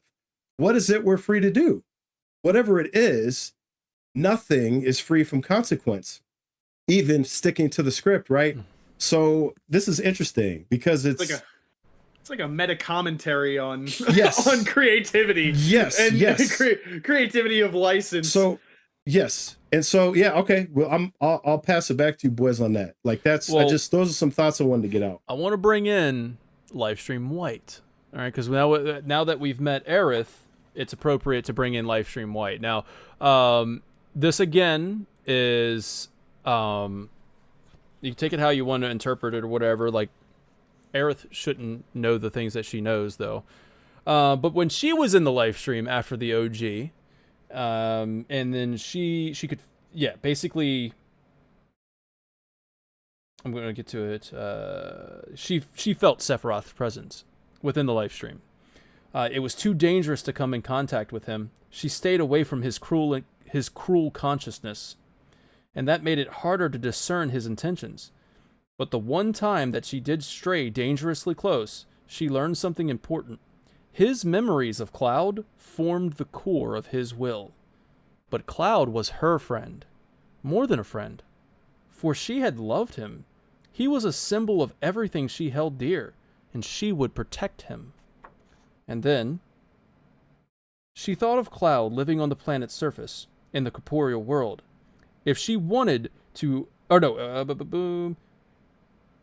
she would have to stop it at the source. Like, if she wanted to stop the torrent of anger flowing through the live stream, she would have to stop it at the source. Up there, on the ground, among the living. Cloud will help me. I know he will. But I also know it'll end up hurting him. The Cloud she knew had a heart that was so very easily wounded. And then she realized the one responsible for sowing all of the hatred that was trying to manifest himself in the living world. How was he going to do that? She mustered her courage and went to see for herself. He sensed her and gave chase, but then soon stopped. She could feel his mocking laughter behind her as she fled. There's nothing you can do. Still, she had seen what she needed to see, a glimpse of his intentions. He would begin by using others to act where he could not. Should she do the same? No, she thought. Even if that's possible, I don't want to appear before Cloud as someone else. I want him to see me as he knows me. The reason why so of course this is talking about Sephiroth's intention of creating the remnants that we know in Advent Children and then eventually manifesting himself onto the physical plane. But this quote at the end can be flipped to, what if Sephiroth comes up with a different plan? And Sephiroth's plan is to go back to this moment and start remaking the world. Aerith sees that intentions and she questions herself. Should she do the same? And then she's like, no, even if that's possible, I don't want to appear before Cloud as someone else. Here she is, appearing before Cloud as herself. So she's able to talk to Cloud as herself, warning him. I think it's important to realize that for Sephiroth to be defeated by the end of like OG, it required Aerith to have an influence in the live stream, right? Like the events had to play out in a way for her to be able to have that level of influence and control from within the planet. So now you bring the context of two characters who have this hindsight working for them. And I think it's pretty clear that Sephiroth has a much greater advantage at turning the tide here, that he has way more of an advantage because for him, he just needs to basically play these events out in a way where, so like if he alters it enough where she can't still have that semblance of control, then he's got it. Like she needs things to play out just as similarly, whereas he has more flexibility. And so, and you're talking about her presenting herself in the way that the way that she's going about this, it makes her like, and we'll explore this way more with her later, so I'm not gonna jump too much on it now, but it makes her like it almost makes her seem unreliable. Like she's trustworthy, but she's just withholding way too much information. Whereas, but you get why, and you know why, because of how the OG ends. It has to play out in a certain way, because if it doesn't play out that way, then she loses her footing. Yeah. And this is like 40 chess. I was going to bring that into the conversation. We know that from Rebirth. That's poor form. Poor form. Yeah. They're playing chess within the spirit realm right now. So they're playing chess. They're out trying to outmaneuver each other. Even in that book, they're trying to figure each other out. They're trying to learn the play. And then when Sephiroth said that's poor form, you really only say that, and it that's a chess term. Yeah, it's not even just if you start game form. Yeah, if you cheat a little bit in a game, that's poor form. You shouldn't do. So Aerith had to cheat a little bit there, but that's obviously getting ahead. But they're playing chess right now. It feels like, and Cloud is the freaking board. Cloud is the game. But yeah, okay, so. And context is the rule set, and Earth has to work within the confines of context. She needs to stay contextually similar to how she was, whereas Sephiroth, he can just jump in whenever. It's like, hey, I'm not supposed to be here. You can tell spit Sephiroth. Your dead mama's words in your face. You can tell Sephiroth is fully in control. There was a moment where I was wondering if Aerith was the one who started it. No, Sephiroth is fully in control right now. He knows exactly what he's doing. Whereas Aerith just seems like she's improvising. She's trying to come up with something. But yeah, I am the table. I gotta leave a question for, and this is not going to be something I imagine is going to be answered anytime soon. Like, this is a comment. These are comments I hope to find like a year or two from now, or whenever like part 3 ends, preferably. Yeah. If you are way in the future, also hello. But if you're way in the future, I'm super curious for all the people who played Remake who didn't get Aerith's like fate spoiled. I want to know what this trilogy looked like from that perspective. Yeah. Because I can't imagine, like, Wiley, we were talking, you were saying something before, and I jumped on that, where this is almost like there's a meta commentary here about creativity and expression of license, and like the Whispers embody that to it in a certain degree. It almost feels like if you peel back the curtain, the Whispers almost feel like the OG gatekeepers who want things to go the same way. It's like, this has to happen this way. This has to go this way.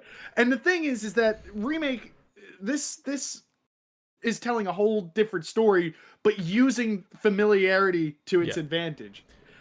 And I want to know, just leave that comment. I'll see it in like a couple of years from now. But like, I want to know what the hell this was like, because I can't imagine, like, if you didn't know all the events of the original, you didn't know anything about Advent Children, you don't read the Ultimania, what are you possibly seeing in this moment? Because I feel like that's got to be so confusing, man. Oh man, like, Spartan in the chat's in 2028. How was part 3, bro? How was it? Is it good? Is it everything we wanted? Yeah, Spartan, was it great? Please tell us. Is Sid a mainstay? Do you need him on your team? I should hope. Yeah, I mean, this is there's a lot going on here with Aerith, and again, we can go to the fact that she's Cetra. We can go back to that and say, oh, she can talk to the planet, and she's getting information from the planet. But again, why is the planet's will attacking her? Like, why is it like trying to keep her where she's at? Okay. So, but part 3 was good, but part 4 was better. Thank you, poet. Thank you. Aerith will return in Doomsday. All this is great, and with the added context of Remake, or the added context of Rebirth and whatnot, this is all splendid. I still can't help but be a little pissed about how this scene is botched up by the Whispers. I'm sorry. This scene, you add to my thingy. I just have to say, only because, man, there's some scenes that you just want to see remade. This is one of them. It's a beautiful scene from the original, and it's like, what the hell are you Whispers doing here? And after I just commented about how, was that the most gripe we were getting out of Wiley? Give him like a little nudge. Give him like a tiny. Well, let me just say, like, so I stuck to narrative commentary. I didn't give an opinion. I'm just breaking down what I'm seeing and looking. That's looking how I for, was before. For theme and but this is my fourth. This might be my 5th time playing Remake. Yeah.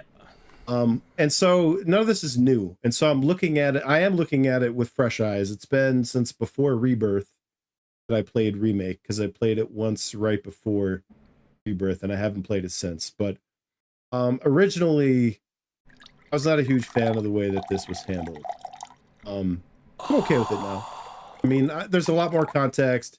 Like you said, hindsight. We have a ton of hindsight. We've been breaking down everything from every conceivable angle and retreading every passage in every book and analyzing every line in Rebirth and cross-referencing. And so, of course, with maximum context, you can rewrite anything to work in your mind if you want it to work bad enough. And I don't think I'm at that stage where it's like I want it to work bad enough. I think I'm accepting it for what it is, and I'm still unpacking exactly what that is. Well, without part 3, we're never gonna fully know what the whole thing is. Maybe a little different for everybody. Yeah, it's just. I think this is where the title of Remake. Not to say that this is. There's a little misleading going on here with the use of the word remake. It's like, by the end of this game, you know that remake has a whole new meaning. Yeah. But even by chapter 2, it's like, okay, this is... Bro, you're at limit break. You're at limit break. You got 1 minute to get these grievances out, and then you got nothing like to say at the end. Yep. remake is Hook. a word, okay? And they used it interestingly for this game. I think that ultimately there is a part of me that still goes, man, look at these graphics. Look at this voice acting. This is incredible. Wouldn't it have been nice if we just saw the events like they actually were supposed to be played out? That'd have been nice. But and this isn't a grievance, so whatever. The point that I was gonna say is that I can appreciate what they're doing now that I have played Rebirth. I think Rebirth honestly is a huge part of selling me on this project. Truthfully, like Rebirth totally like flipped the script for me, because Remake, it was probably my second least favorite Final Fantasy VII project thing, whatever. Besides Dirge, like I think I still dislike Dirge a little more, but man, now it's bumped up considerably, and I gotta thank Rebirth for that, because now I'm like analyzing, and you guys, but thank you guys too, because now I sit here and I'm analyzing this, and I appreciate it way more for what it's got going on. Yeah, I know Nomura even said, like, he was like, and as for Remake and why it chose that, I guess you'll have to find that out later. And I'm like, so, like, you know what I mean? There's a reason why. Yeah, there's a reason why this game son of a gun. And then, like, okay, so the Whispers chase Aerith out of here, which I did like this scene pretty. I like the scene a lot, where the Whispers start circling the trooper. And then he's like, "Are you blind?" Like that was like that was just kind of funny. Maybe like Cloud he's on one tonight. You know what I mean? Like he's on it. He's got something going. Be funny sometimes. Yeah, he's on it. I didn't like the whole scene. I will be honest with you on that one. Where I was like, "Oh man," I'm like you, Lee, where I was like, "Oh, I really like this moment." Again, context with Rebirth and everything like that.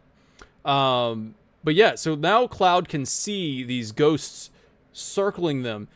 Why are the ghosts doing this right now? They hung around a little too long. They were chatting it up a little too much. Now the ghosts are like, all right, now let's get you out of here. The troopers have shown up. This guy right here, yeah, he looks all right. That's what the Whisper was like. Yeah, he'll do. Let's get him out of here. So like now let's get Aerith out. Yep. Goodbye. So super chat. She run like that. Yeah, she's super like chat, super chat. Attorney at War. This is great stuff, guys. I'm loving it. You made me appreciate this scene a lot more now. I remember not feeling great about it either on my first playthrough. Thank you so much for the super chat. Thank you for letting us know that. That's why we're doing it. That's why we're doing it. It validates my feelings. Therapy. Thank you so much. Yeah, so this is where the music kicks in, y'all. We finally hear that battle music. Like, because I feel like the first one, it was just like a rendition of the Mako reactor, you know. But this is where this is where we kick in, bro. This is my best music, just because when it hit, I had the biggest smile on my face, especially after like on the first playthrough. After that moment, I was like, "Oh, what are we doing?" And then this moment, I was like, "Oh." Whoa! you were on pendulum timing. Yeah. Like, what the hell was that? Oh, let the barrels be kicking. Bro, somebody kicked the pendulum this way. Like, whoa! Here we go. You hit your limit break in real life. Yeah, dude. Bro, it was so great. So best music for me was this kicking in. And I think your best music was, isn't it when Sephiroth touches the shoulder of Aerith? That's when Promised Land. It's actually before that. Oh, wait, I'm sorry. Right after. Wait, why? That was your best music too? Yeah. Oh, Promised Land, Cycle of Souls was mine as well. Yeah, okay. same. Yes, sir. That plays then. That was when after Sephiroth. Yeah, right after Sephiroth, and you're walking through all like the destruction. I got and you. And it's the Advent Children intro with Stinky Arm Barrett. Interesting choice. Stinky Arm. Stinky Arm Barrett. Well, the chat don't know about Stinky Arm Barrett yet. We're gonna do a watch. Later. Yeah, we'll do an Advent Children watch party. It's my greatest discovery, or my worst one. It's your worst. It's really funny moment, bro. It's your worst discovery. Don't worry, we'll talk about it in the Advent Children. That'll be a limit break. Yeah. Dude, yeah, we're gonna hit limit break like 2 minutes in, and it's my favorite part of the movie. Is that intro. I'm both equally disgusted and enamored and enthralled. It's really fun. Can't wait. People are you're leaving them on pins and needles now. I can't. They're excited. That's how we're gonna do it. Nice little cliffhanger. So yeah, Promised Land. Another callback to Advent Children. Okay, so the music kicks in, it's great, and now we are going to end How up. much analysis is really in this part? Yeah, I was gonna say eventually we're gonna get to the Huntsman, and I want to talk about him for a bit, but anything around here that we want to talk about? Like, I mean, I really love, now we're in the battles. Now that we got the music kicking in, we're spending a lot of time on the plate, which I thought was really, really good. I like seeing things from this perspective. The destruction is kind of settled down. We've got that behind us. And now we got the familiarity of we're fighting again, and we're not just witnessing, the fallout of what we did. It's, we sort of have meaning again. Like, I gotta get out of here, but before something worse happens. So yeah, we're pushing the narrative along here, and Shinra is swarming the place. We're really getting the sense of like, oh, we're on their home turf. Like, we're behind enemy lines right now. Like, they got their helicopters. They got the whole thing. They're shooting missiles at you. They don't care. They're just trying to get you out of here. So I gotta say, speaking of the helicopters, so I almost picked the fight at the fountain as my favorite. Well, we're not doing favorite battle, but when we were, in my head, I was looking at this not because there's any memorable enemy, but because the helicopter comes in, you got guys jumping down, you got guys running in. You have just sort of this fluid fight that's not a series of broken battles. It's sort of one continuous battle, which is interesting because in this game, if you get your limit during combat, when combat's over, you don't keep it. Yep. And this is a point where you have just enough combat to get your limit and use it before that huntsman fight. And so I just thought this was cool. I like also that you can break the fountain. I don't know if it's automatic or if you can even avoid it. But it is funny. Like there's a lot of like objects in the environment that you can just like move around, chop in half. Like these benches can get chopped in half, and sometimes it's goofy, but it's also like I appreciate it being there. Like being able to just kick these tables like they weigh like a pound.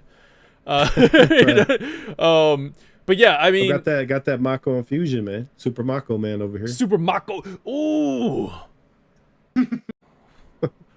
Gotta put that on reserve. Hold on a second. That might be somebody else that I don't know who that is. Why'd that come out like the Green Goblin? But I thought this was it's like, that guy. I don't know who that is actually. All right, Norman. No. Norman's back. Yeah. I can feel him calling to me. I could hear the Mako man right now. He wants to come out. So, just another shout out to Remake's combat. I freaking love that this encounter was fun, and it's just one of those random. Like every encounter in Remake feels deliberate, I guess. Whereas in Rebirth, a lot of it was open world, so you're just kind of running into your combat scenarios. But yeah, every encounter feels deliberate. It feels like a set piece type thing, and yeah. So Remake forces you into more encounters. I feel like. I mean, maybe my opinion on that will change. It's been a while since I played it, but Rebirth, I feel like a lot of them, especially in the open world, are very avoidable if you don't want to partake in the combat. Exactly. Yeah, it's whereas this game sort of like it's like nope, you gotta do it. Go. Gotta do it. You're on.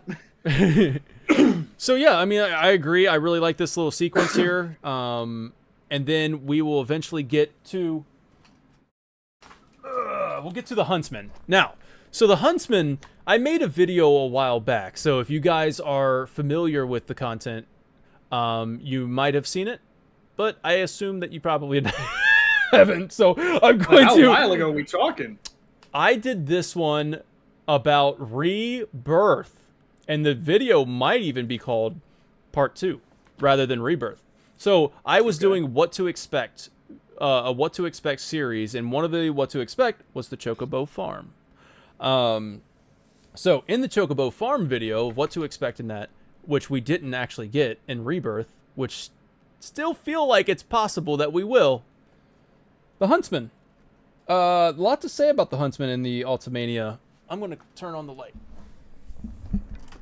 One note on the Huntsman. Yeah, a lot to say about him. He's a powerful riot trooper. So, tell me about... That's it. No, here we go. Ready? The Huntsman. Powerful riot trooper from the private military of blah, blah, blah. Here's the interesting part. The fourth son of a livestock farmer. His natural strength made him a candidate for the elite riot troopers, but he got involved in a bit of trouble that prevented him from taking the exam, so he has remained a riot trooper. His friends both fear and respect his strength. He is valued highly by his superiors. He is always called upon to participate in large-scale operations, and his bosses have elected to turn a blind eye to the extensive customizations he has applied to his equipment. There are many rumors circulating about him within Avalanche, but since his real name remains a mystery, he is known only as the Huntsman. It's a lot of information for this dude. And being the fourth son of a farmer made me think that this guy is related to Choco Bill, Billy, and I want to say Chloe, right? So there's that, and then of course, or maybe even Chocobo Sam. You know, like they're all kind of related. Now another his thing. name's Tom. Yeah, this is Tom. This is Tom. I'm just naming him. This is Tom. Give him a name. Everybody should have a name. So this is where's it at? There's a little note. Okay, here it is. This is from the battle design coordinator, Hiroshi Agawa. In practical terms, the Huntsman isn't much more than a special elite riot trooper, but he actually has a whole backstory that really isn't revealed in the game. What gritty past hides behind that steely exterior? It's quite the tale. Anyway, we wanted to distinguish him from the other. Anyway. What do you mean? You know what I mean? So, like, the Huntsman, in that What to Expect, I was like, oh, man, I think we're going to get a lot more on this guy when we go to the Chocobo farm. We're going to, you know, like, I think maybe even the Huntsman might be a reoccurring guy. Like, he's going to show up again. Granted, I don't know if that would be super exciting, but it could be like a side quest at some point. Like it could be something in part 3 where we'll see him again.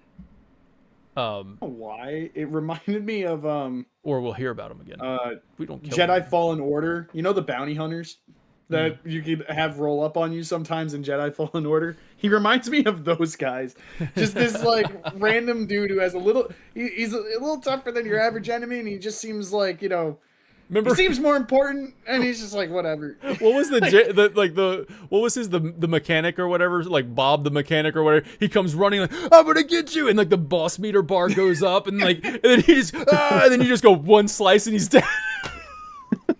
that was Jedi Survivor. You don't remember that? Yeah. Nah, dude, it's been a minute. Oh my god, it's so funny. I'm gonna bring it up. Dude. But yeah, he's just like he just starts running down the. Go ahead. Since we're talking about the Huntsman, is this a good point to do the cavalry? Because I think I have a word I want to use. Oh, are we talking about the cavalry? We're talking about the cavalry. Can we bring them out, actually? Yes, I can. Absolutely. Here they come. Here comes the Chocobo cavalry, everybody. Here they go. Wait, why did I come up like that? Oh, here we go. It's the only way I could get them to work. Okay. So, all right. So, because you were first, the lieutenant for this week's episode is Lieutenant Aerith Lives or Else. That's right. You told me to watch it earlier because I made an off-the-cuff joke. Thank you for that. You're my lieutenant. So anyway, if you guys want to be in next week's, you should probably leave the code word. The code word I've decided for this week is assess, in all caps. I forgot to assess the Huntsman. Off right after I was like, oh man, totally forgot to assess that guy. And I have not gone back because I have not bothered to play chapter 2 again, and somebody should go remind me. So you guys are gonna do me a favor. When the VOD drops, so don't bother in the live chat now. You can actually comment while drops, I think it's live too. You can comment if you while can, cool, I think you can. Not, you got to comment on the video, not chat. Wait for the video to drop and assess. Whoever does assess first, you will be next week's lieutenant. There you go. But yeah, all caps. There you go, baby. That's your password. I need to be reminded because I keep forgetting to go back and do it. And it's actually in if you want to pull up the other thing, if you have that ready, it's in Jackie's. Dude, the fans want to hear it, Dan. I know. Dan, Fuzz Pixels Don't worked blow out hard their on it. eardrums. Fuzz Pixels worked hard on it. Yeah, yeah, yeah. very eardrums. But Okay, are we gonna get? it's about to happen. Everybody brace yourselves. Brace yourself. Actually, God, I don't know how to.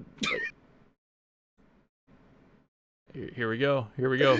What happened here? Actually, Dan? I can bring it down. I can bring it down. Here we go. Ready? Here we go. Jackie's turn. There it is.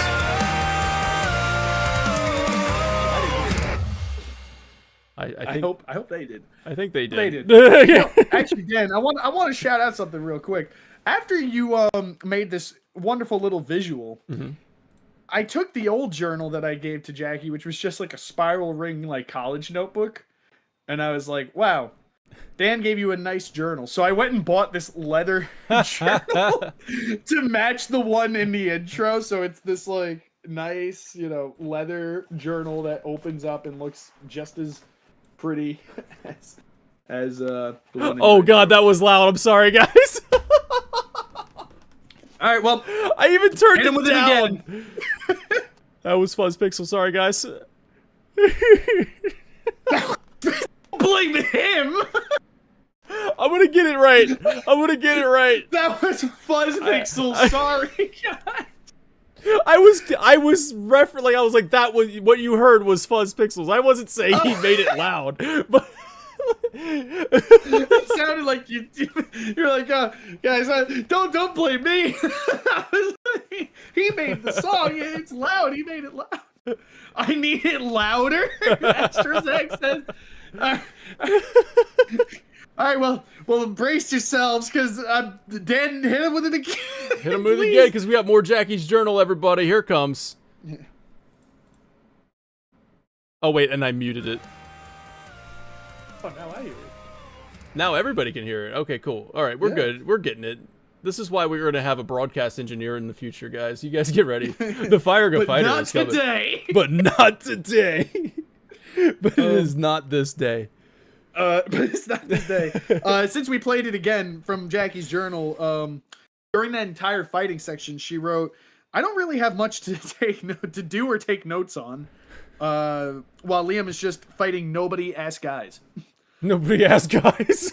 Damn. And then she wrote, "Oh yay, it's more officers in a fuck-ass Jeep Wrangler," and then proceeded to doodle.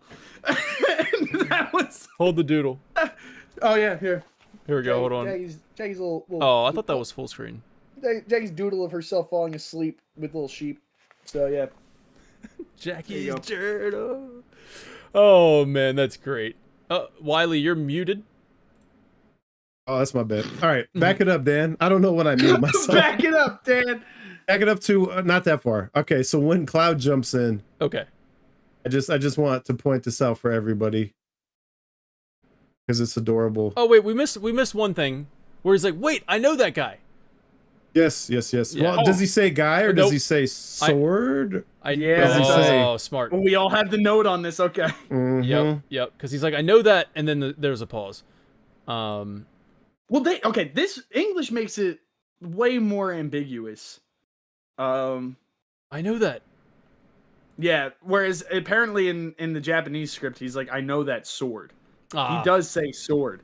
But Nice. I at first thought that this was like a friend of Cloud's or something. Like he recognized Cloud. Like, I know that guy was what I thought he was saying. And then I looked into it and no, it's apparently the original script says the sword, but it seems like Wiley and you also knew that.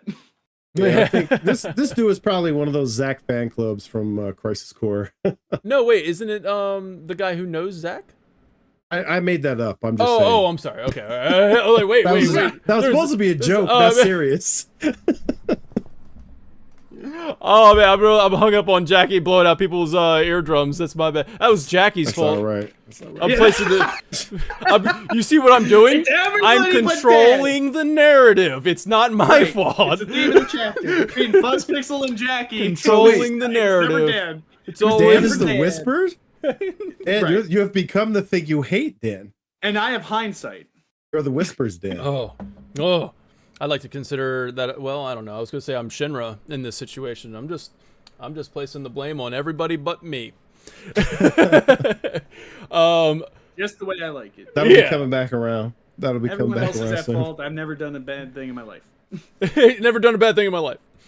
Okay, so here we go. Cloud he's getting Genova righted when that happens because he's like, whoa, you're not supposed to know that.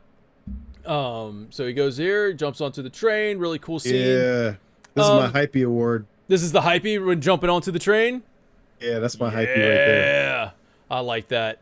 They did a really great job. I like this little anime, like this little RSS trooper. Gosh darn it! Darn it! I always had him. And now we're on the train. How many times did he knock on the train cars to find his friends? Do you think? Do you think he had to knock? Oh, on These three? Is that where you're going with this? No, it wasn't even. I wasn't At even. least three. I At just like to least think of, three train I cars. love thinking about moments like this in anything like this, where somebody like we only see them get like in or get to this point, and I'm thinking to myself, it's like, did he knock on multiple cars? Yeah. Like I'd like to think like every car. He's like, oh, are they in this one? No. Yeah. No. No. No. That's funny. Okay. So yeah, Barrett. We get on here, and they're talking about Cloud. Like, I guess he's a goner. They're kind of worried about him, but like the Avalanche crew, Jesse, Biggs, Wedge, Wedge, little widget.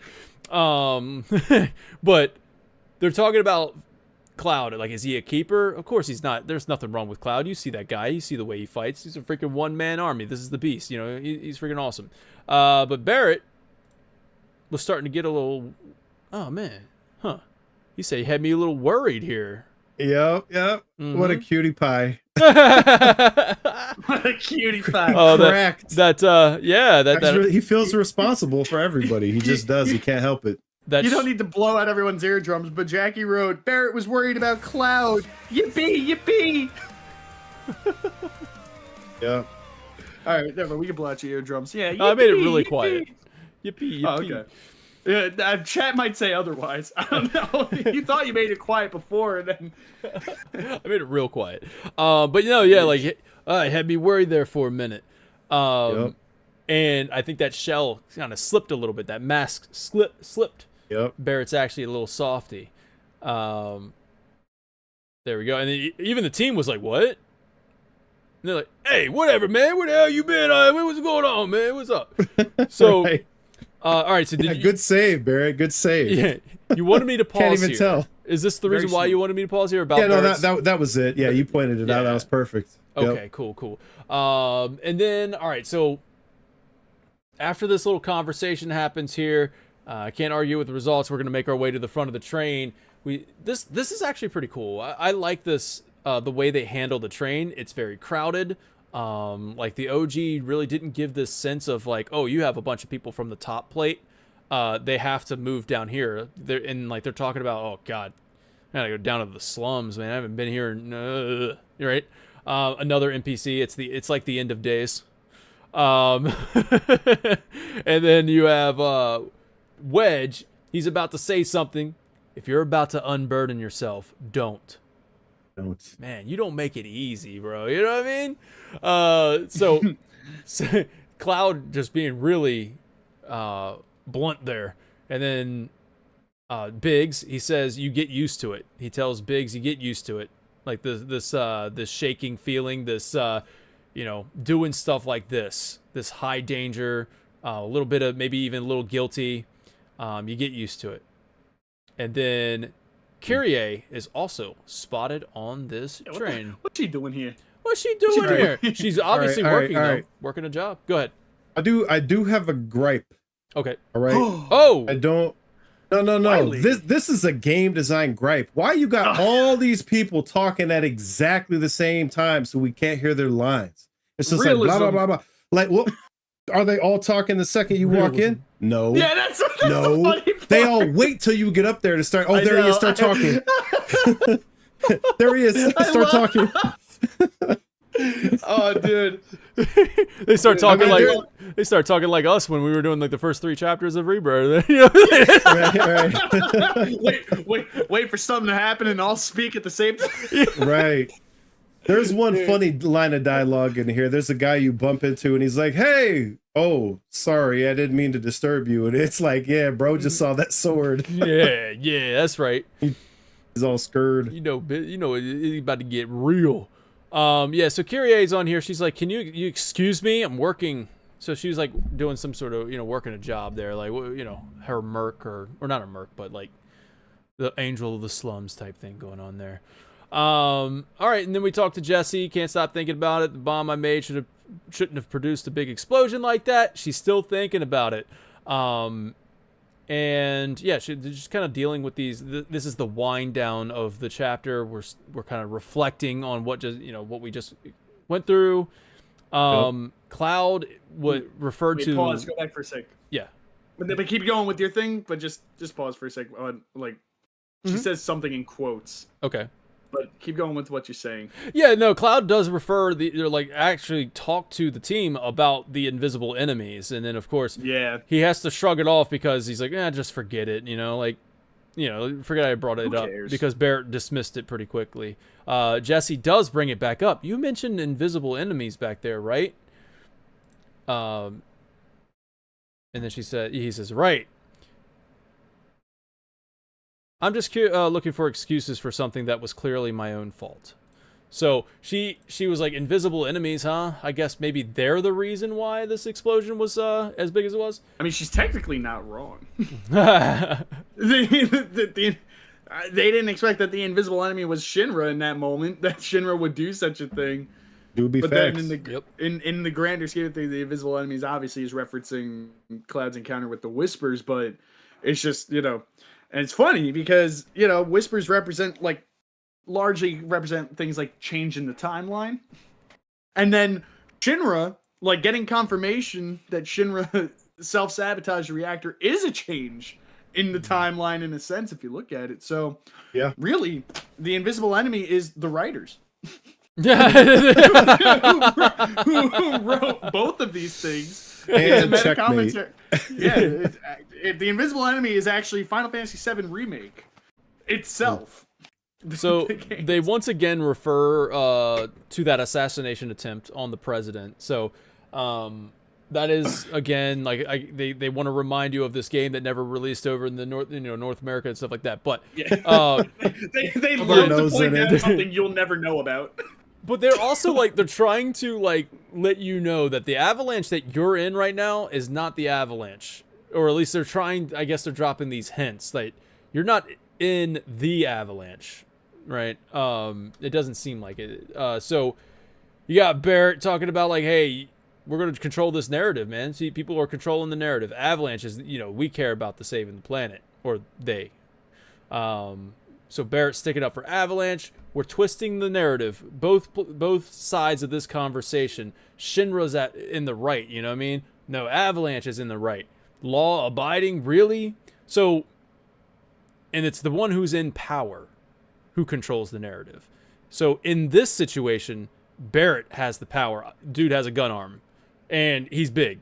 So he controls the narrative here, which means when he says Avalanche is right, they shut up. Except for the Shinra manager who might get the flowers. I don't know, man. He's like, it's the Shinra creed, man. Please, man. That guy's an animal of some sort. It's just the ultimate. The ultimate. I just don't. I don't know. Whoa, careful! That might trigger something within you. Bad memories there. Does he like to party? Yeah, I don't know. Is he on his way to one?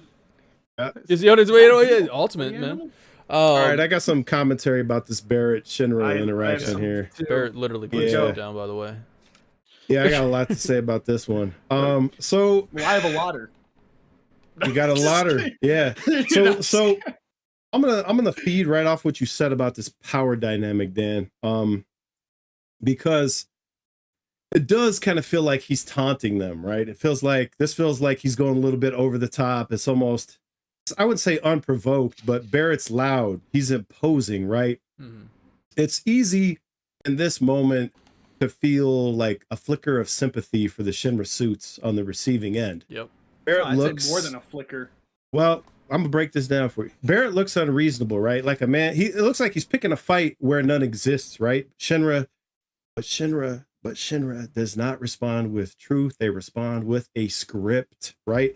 The middle manager says, we won't submit to intimidation or violence, but work together for peace and prosperity. That's how civilized people change the world. It's a good speech. It's polished. It's reassuring. The kind of thing that sounds right if you've never been on the receiving end of it, right? And that's why it hits Barrett so hard, because he's heard that before. It's the same promise Shinra made to Corel. Work with us, trust us, prosper together, be civilized. Corel tried to change the world the right way.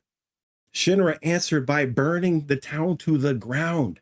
Barrett doesn't react because the speech is offensive. He reacts because it's familiar. Yeah. Because he knows what comes after those words, right? He knows that Shinra's idea of peace is compliance. And their idea of prosperity always comes at someone else's expense, right? So when Shinra says they won't submit to violence, Barrett hears a lie. When they say they want cooperation, he hears a threat. When they call themselves civilized, he remembers a hometown reduced to ash for believing them. Yep. To Barrett, this is not just rhetoric. This ain't some righteous creed the Shinra middle manager thinks that it is. This is, dude, this is a silver-tongued eulogy delivered in advance. One that already killed everything Barrett loves. Hell yeah, brother. That was good, bro. That was good. That was good. So I feel it. I feel how they feel. It's like they didn't do nothing. They're just sitting there talking, saying their piece. Yep. He rolls up on him. But you have to understand why he does that. They already did this to him. Yep.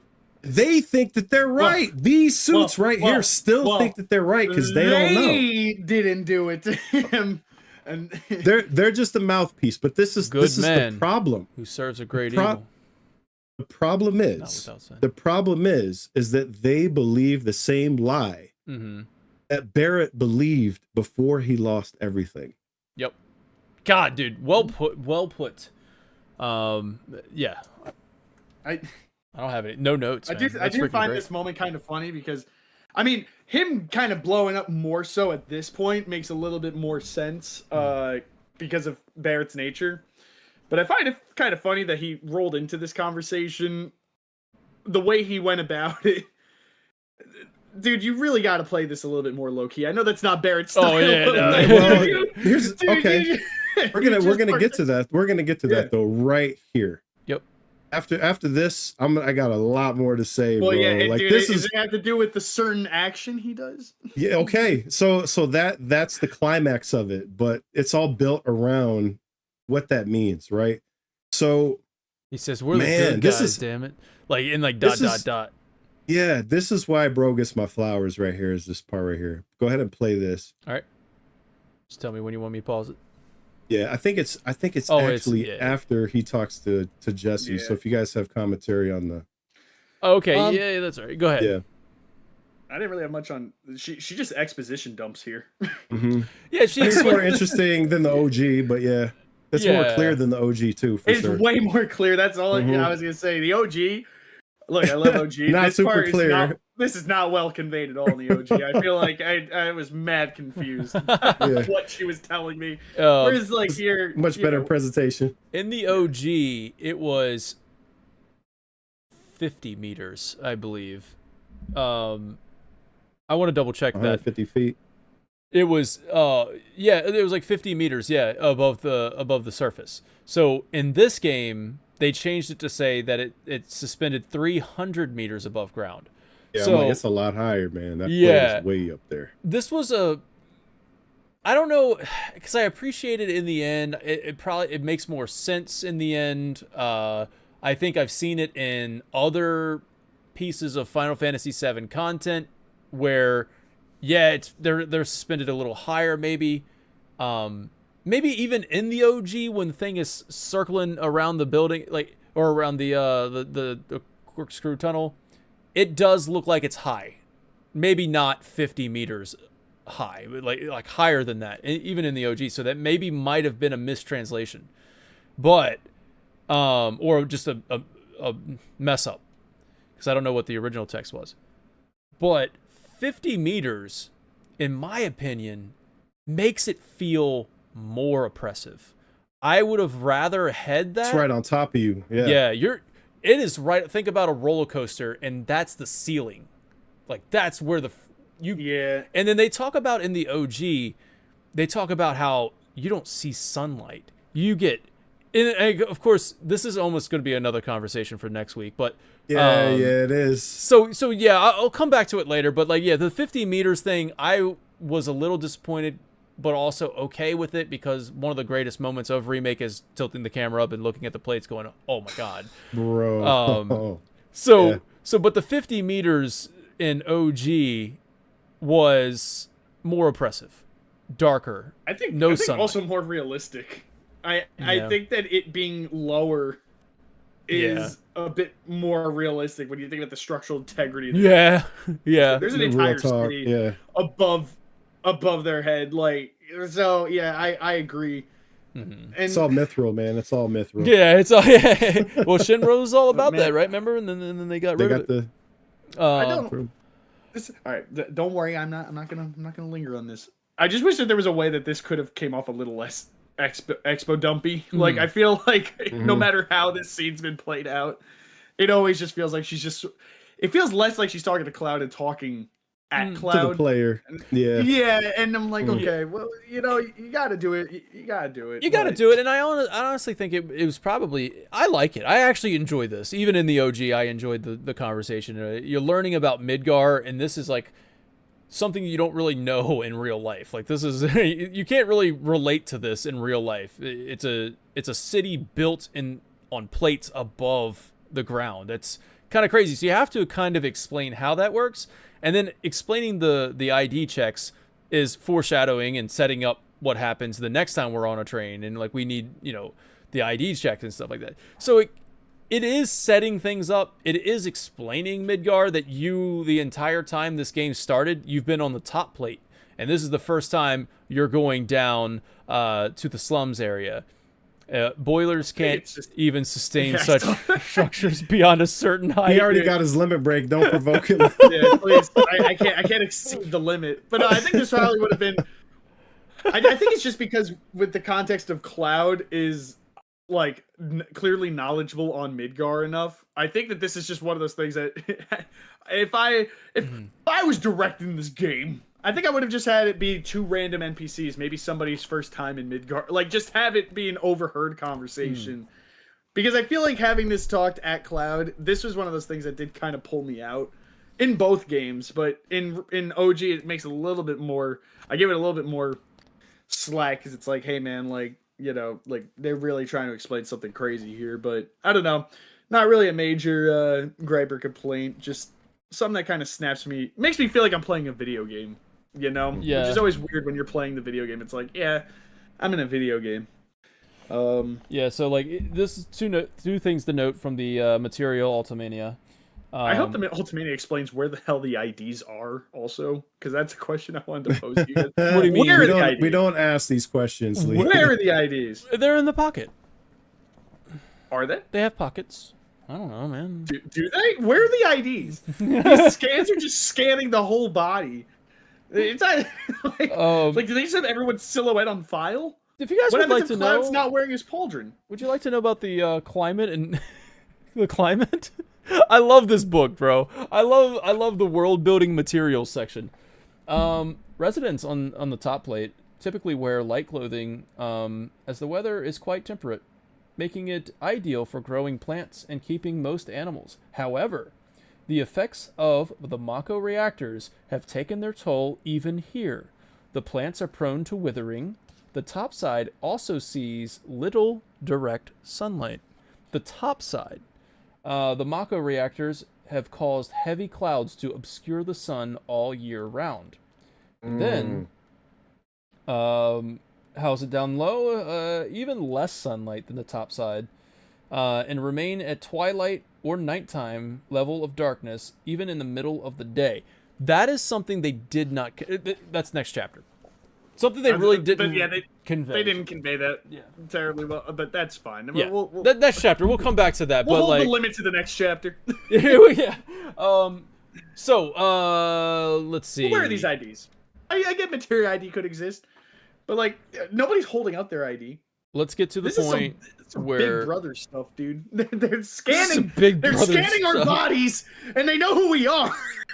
I'm scared. Hey, that's Shinra, man. That's Shinra, bro. I know. That's progress, right? This Quote unquote. screwy. Here we go. He doesn't cuss here, which made me a little upset. But like in the You got upset about that in Rebirth, also. in the OG, man, the OG Barrett was definitely not saying a great big pizza. He said something else. But no. All right. So yeah, it's because of this pizza in the sky that the people down there got to struggle to survive.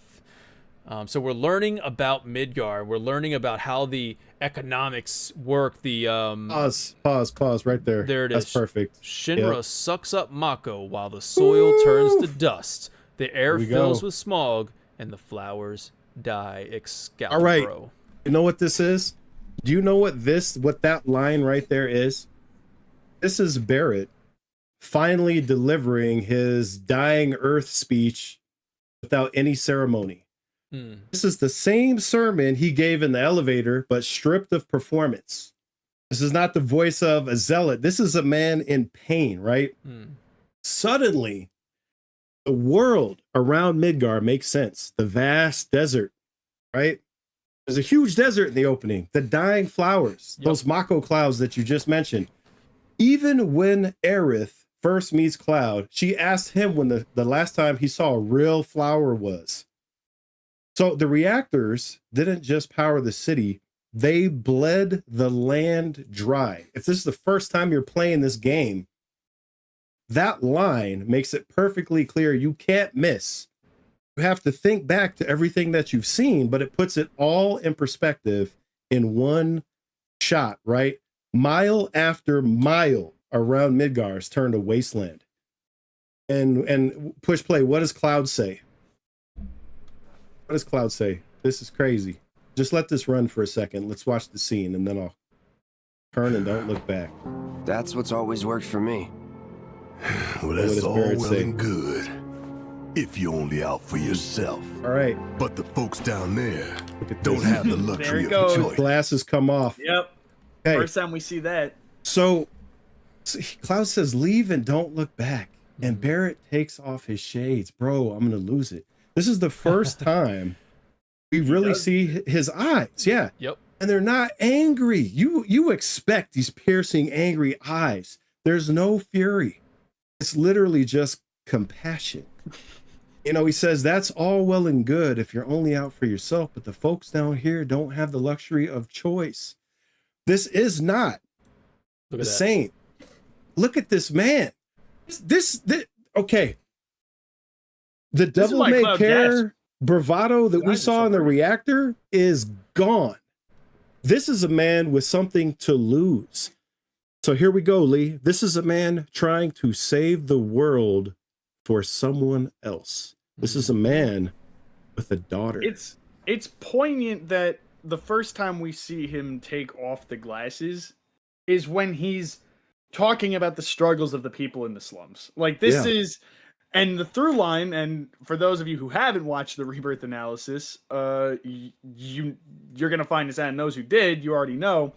We go into a lot of depth about what Barrett taking off his glasses, represents. It expresses a vulnerable aspect of his character. It's heavy.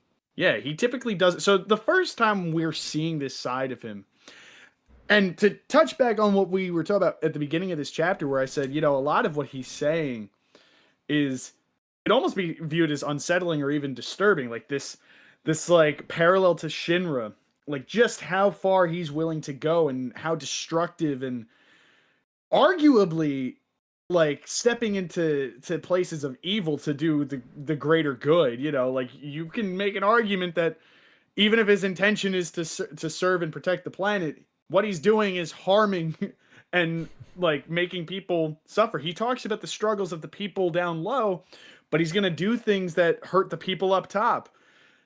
it's this disconnect. But then he takes off the glasses, and it does show that truly this isn't a person. And this is what I was talking about earlier, and I knew it was going to come around to this. This isn't a malicious person. This is a person who has proper intentions, and there is something there to him that says, like, I'm not, because if you dial the scene back to when he was yelling at the suits, like, this is a guy who's like basically gassing up terrorist acts to a bunch of like, to the people that were terrorized, right? To the people that were right. Like, he's talking about like what he did is this incredible feat, but we just walked through blocks of ruin and rubble and people getting aided by like Shinra paramedics, and those paramedics aren't even people who are in on Shinra's own sabotage. These are just workers who like the Shinra middle manager is just a worker who works for a company that he believes is protecting him.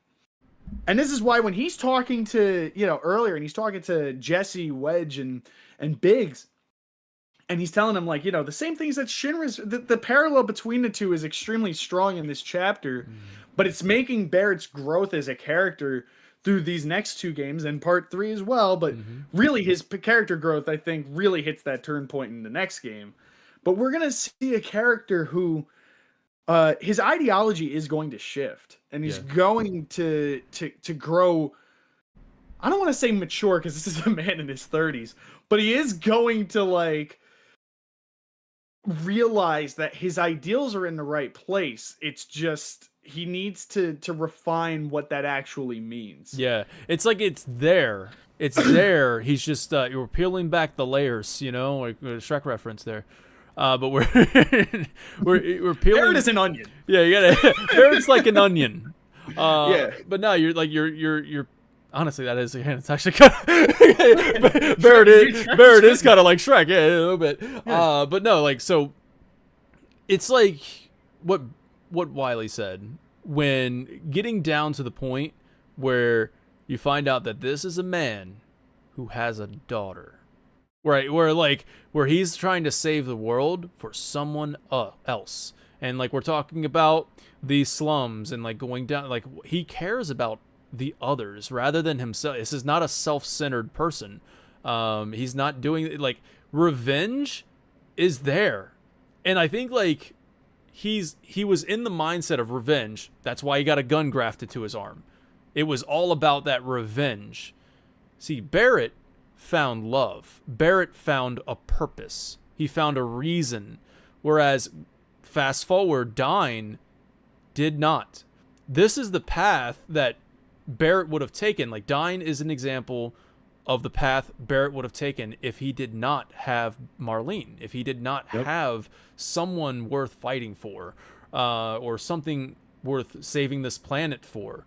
And like, peeling back the layers, we've gotten to see Barrett, the freaking extremists, like Barrett, the like, we're going in there, we're blowing this thing up, we're and he's on a roll. He's like, oh man, I can practically taste the Mako. Woo, he's loving it. And then we go from seeing the consequences of his actions that I think might have actually gotten to him a little bit here too, but he's trying to justify it. He's like, we're the good guys, damn it.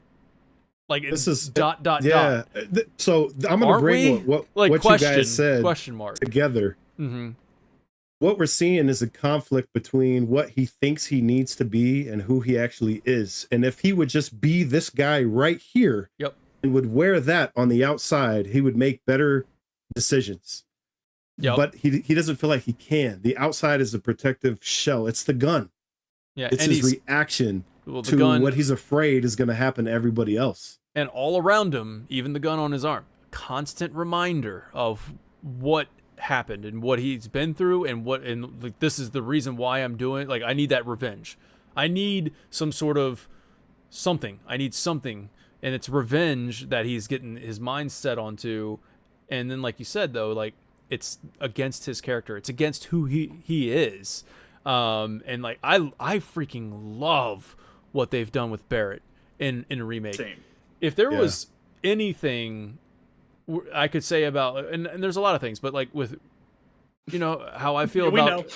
We, You know how I feel about OG, man. We've been All saying right. a lot of things. You know how I feel about OG. It's my favorite video game of all time. It's more than a video game. Blah blah blah.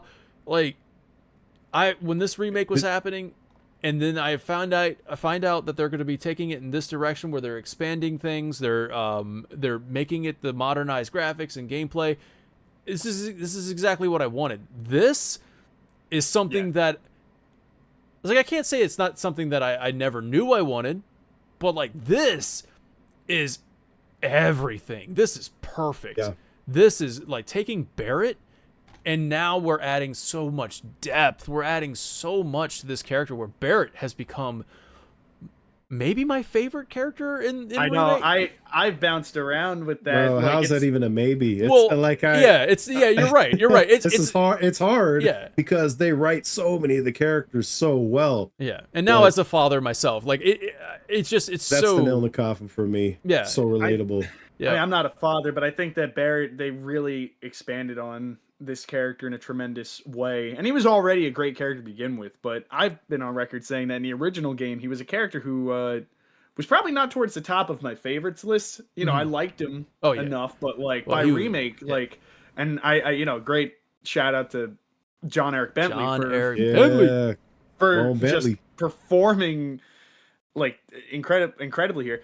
And you know, as we're talking about this, like, dude, there's just so much to unpack with this scene. We're talking about this, and I'm like looking at this, I'm like, who's he talking to in this moment where he's actually it's somebody who treads the line between both sides of this fight that he's on, and it's somebody who has no emotional stake in either side of this conflict.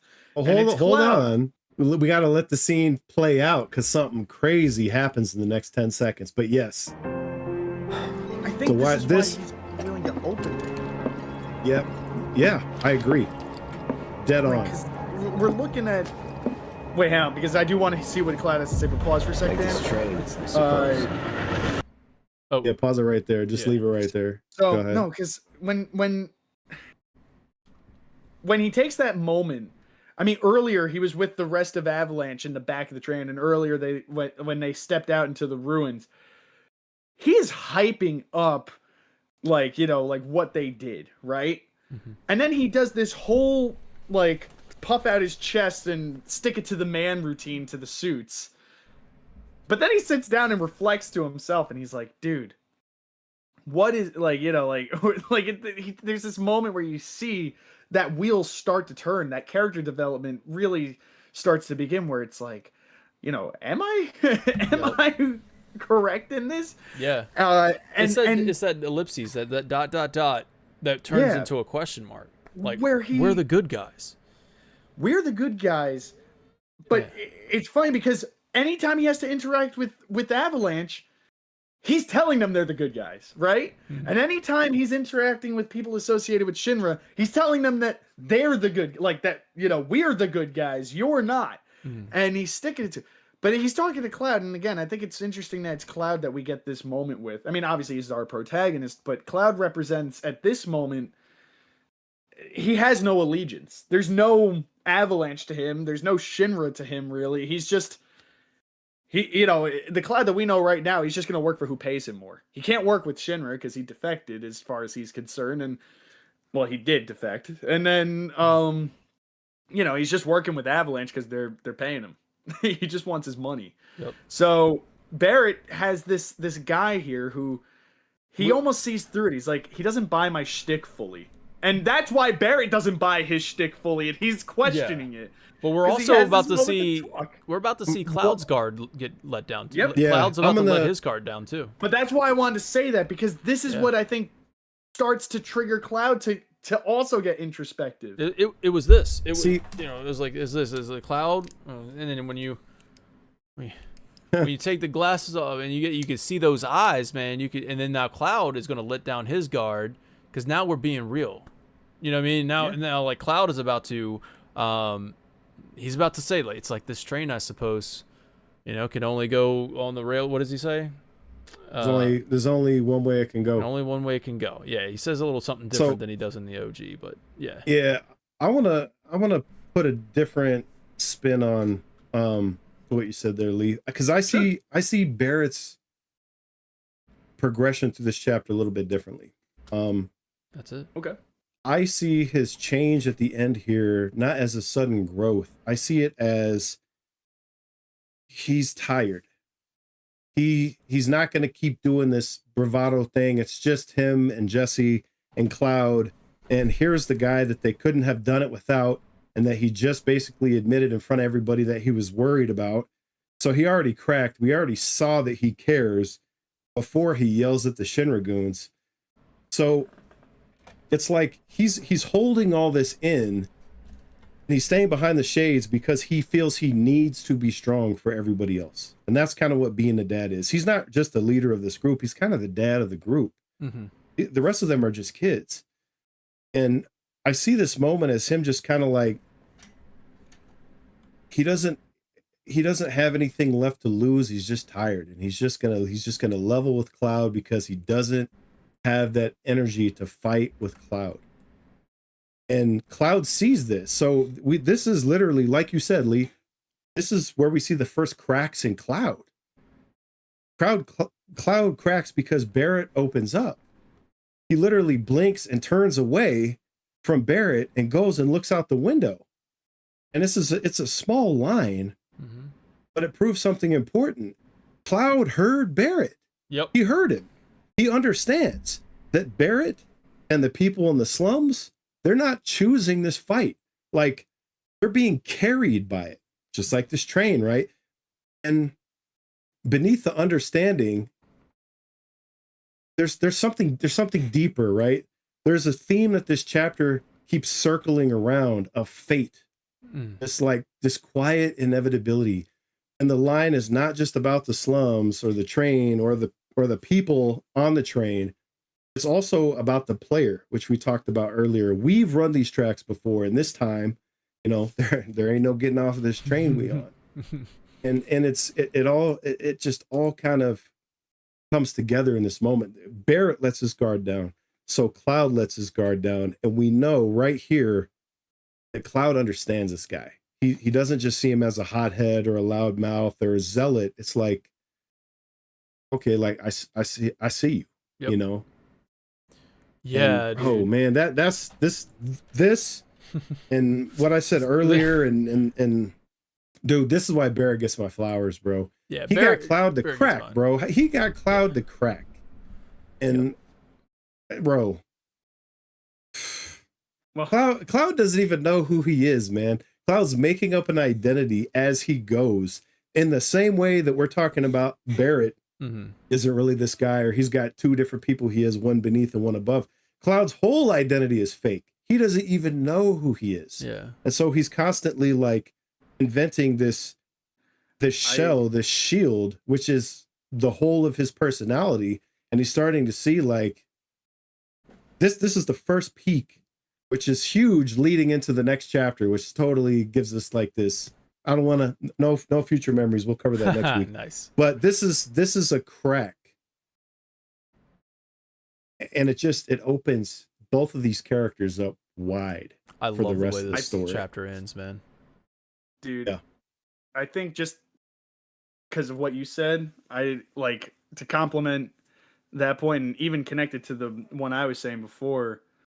Whereas one thing I would say different is that you said like that Bear, or that my idea was more of like Bear having a sudden I don't know if I would say it was sudden, but you know what I would say is that this part ends here. I feel like it's Barrett growing into the identity that he's kind of laid forth already, whereas you, to parallel with Cloud, just sort of making the identity work with what he needs it to in the moment, you know? Yeah. And absolutely. There's a parallel think there between them. It's like their ideas of identity versus like how they're working into it, and it's like Cloud just needs to make it work, whereas Barrett's sort of working into it. The identity that Barrett set up for himself is getting worked into in a way where it's not put on in such a spectacular way. Like it's going to become a bit more genuine in how, like how he goes about presenting it. I gotta say something, guys. There. All right. Yeah. Go for it, Dan. You guys are freaking awesome. This series, again, this is the reason why I wanted to do this series, y'all. Like, when we did the Rebirth thing, I freaking loved it. You guys are reminding me why I loved it, right? We've had some laughs. We had some, and then we have these, like, really good, really, really freaking good analyses here. Analyses. And... Analyze. I analyzed it. Analyze it. And it's just, man, I hope that everybody watching is also feeling the way that I feel right now. That it's just, this is a great panel of great people, and we're just you know, trying to amplify the hype, deepen the appreciation. That's our goal with Warriors of Hype, and I hope that you guys enjoyed this. We are going to go into our ranking. This is the first time that we're going to rank because... hold up. Okay, go ahead. Can I I'm sorry. I didn't know we were about to close. I just felt like it was, I feel like it was such a good closer. No, it was, but I want to. It was, but here we go again. It was, but I want to bring the narrative weight back. I want to close it. I want to conclude this. Are you closer, Wiley? Call it a thesis. So this chapter is all about weight, right? Narrative weight, among other things. It's not about explosions or spectacle or heroism or all the stuff we got in the first chapter. It's just weight. You have moral weight. You have psychological weight. You have historical weight. You have narrative weight. It forces us and the characters, right, to sit with the consequences of resistance. Avalanche didn't mean for this to happen, but Shinra will absolutely exploit it, and innocent people are already paying the price. So the question stops being whether Shinra is evil. We already know the answer to that. The real question is, what does resistance cost?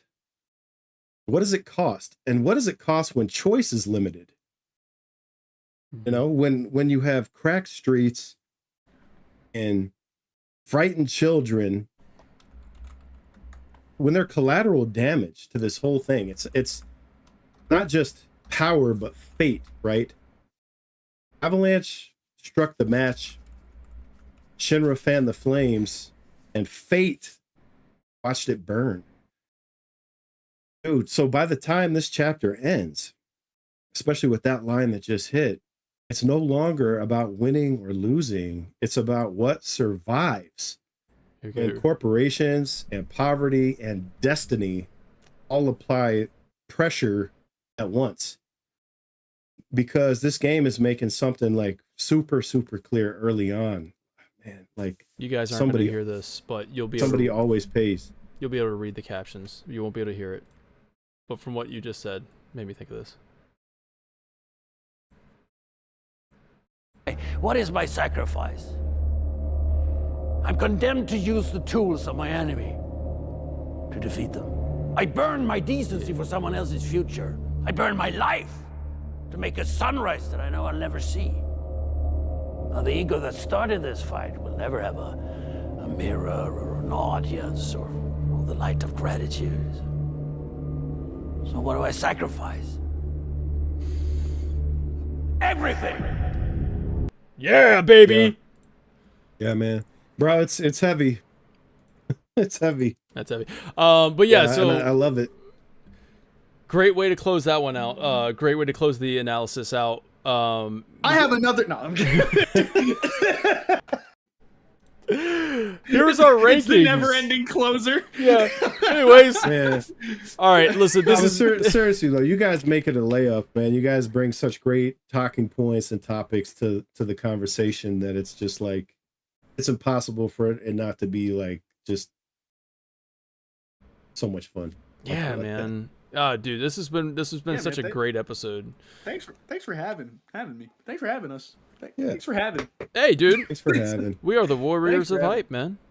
Yeah, but we have an intro now. We have an intro, which I'm gonna play as the outro as well. But yeah, we're gonna do that. We're gonna do it again. I want to reset the transformation on that. I want to make this full screen because it looks better when it's like that.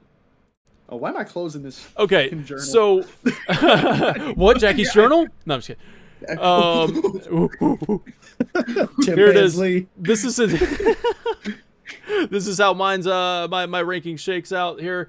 I got Destruction of Mako 1 as the number 1, and then Fateful Encounters, but you don't make it easy, as Wedge would say, because we talked about this chapter, and there was, as you said, weight. There was so much more weight in this chapter. There was so much more like, I don't know, depth of the depth of the story and things that are happening. And like, I think our analysis really highlights all of that stuff that makes me want to elevate this above chapter 1. But then I think about, there ain't no way when the demo of Remake is considered one of my favorite video games of all time.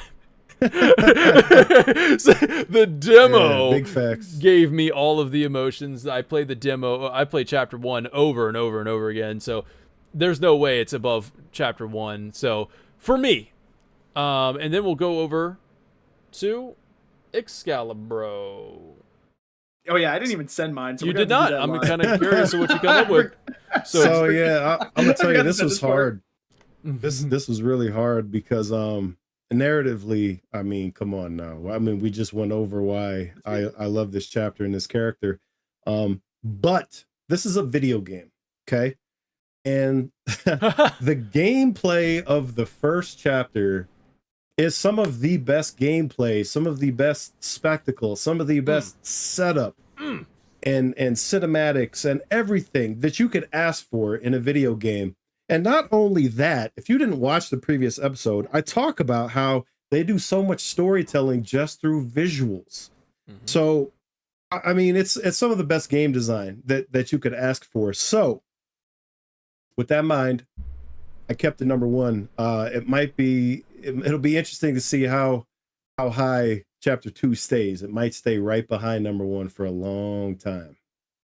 And then we go over to the Dragon. Where I didn't do this, but wait, you didn't. I think I put this in as a stand-in. I'm sorry. What you put this in as a stand-in, but I'm gonna be honest here. So I don't think I have that same, because the thing you like I can't work out my point. What just happened? I don't know. That was me analyzing. Oof. You took it too far. All right, so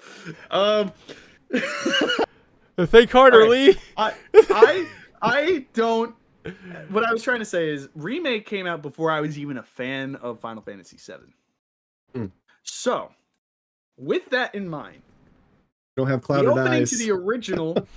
With that in mind, the opening to the original is phenomenal, and I loved it. And I expressed in the last episode that I still think I prefer the original's opening over Remake's opening. I think that Remake is an incredible opening, no doubt. No doubt. But I think that this chapter would have been probably really low had I not played Rebirth and came at this with the set of eyes that I have now. And for that reason, I'm out. No, you can put it. This is Shark Tank. You can put this at number 1. I am gonna put chapter 2. Oh, at number 1, snap! I think that our discussion made me. Now, granted, chapter 1 is gonna be really hard to beat, but I think that sometimes it's the payoff that's better. You know, like, You know what, Lee?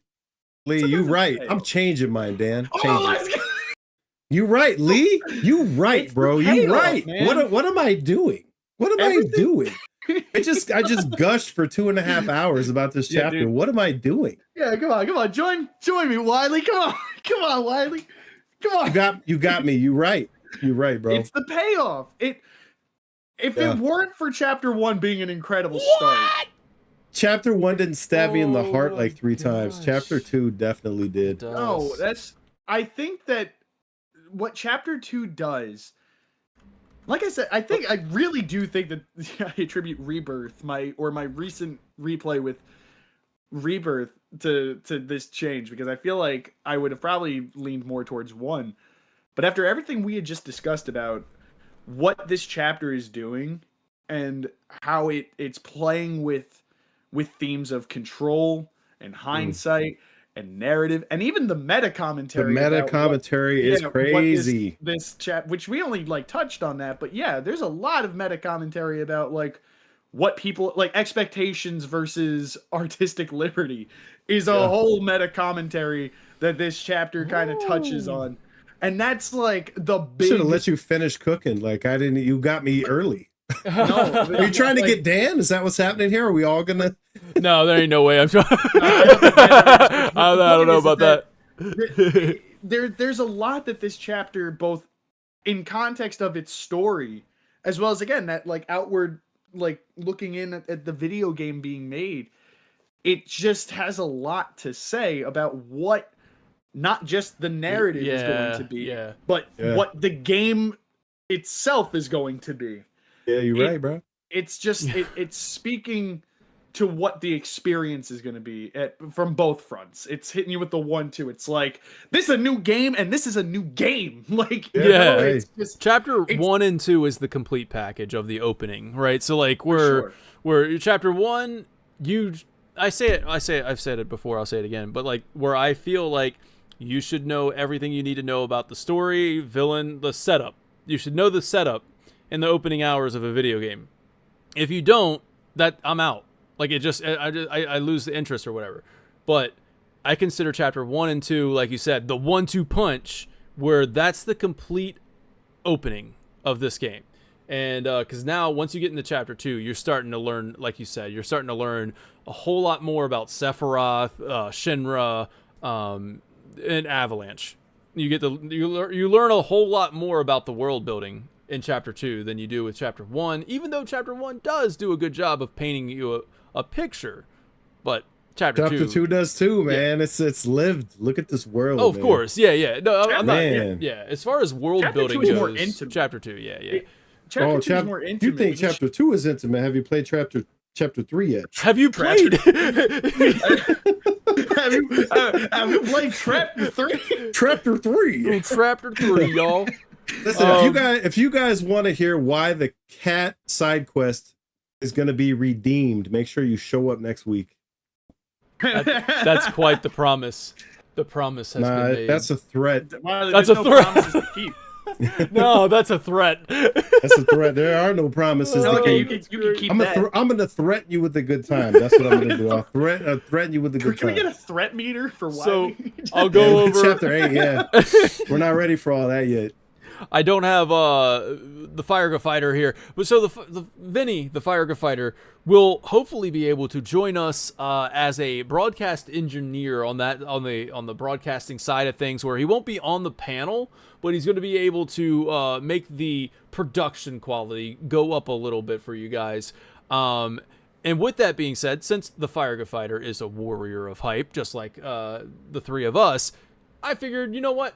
He needs to have a say as well. We'll put his vote out there. I asked him which one over which, and he says the destruction of Mako Reactor 1 is... there. Yeah, well, Vinny, watch this episode and get back to me. Yes. Yeah, let me know what you think after that. Vinny, you're coming over here. I got Wiley. We'll get you too. You did get me, bro.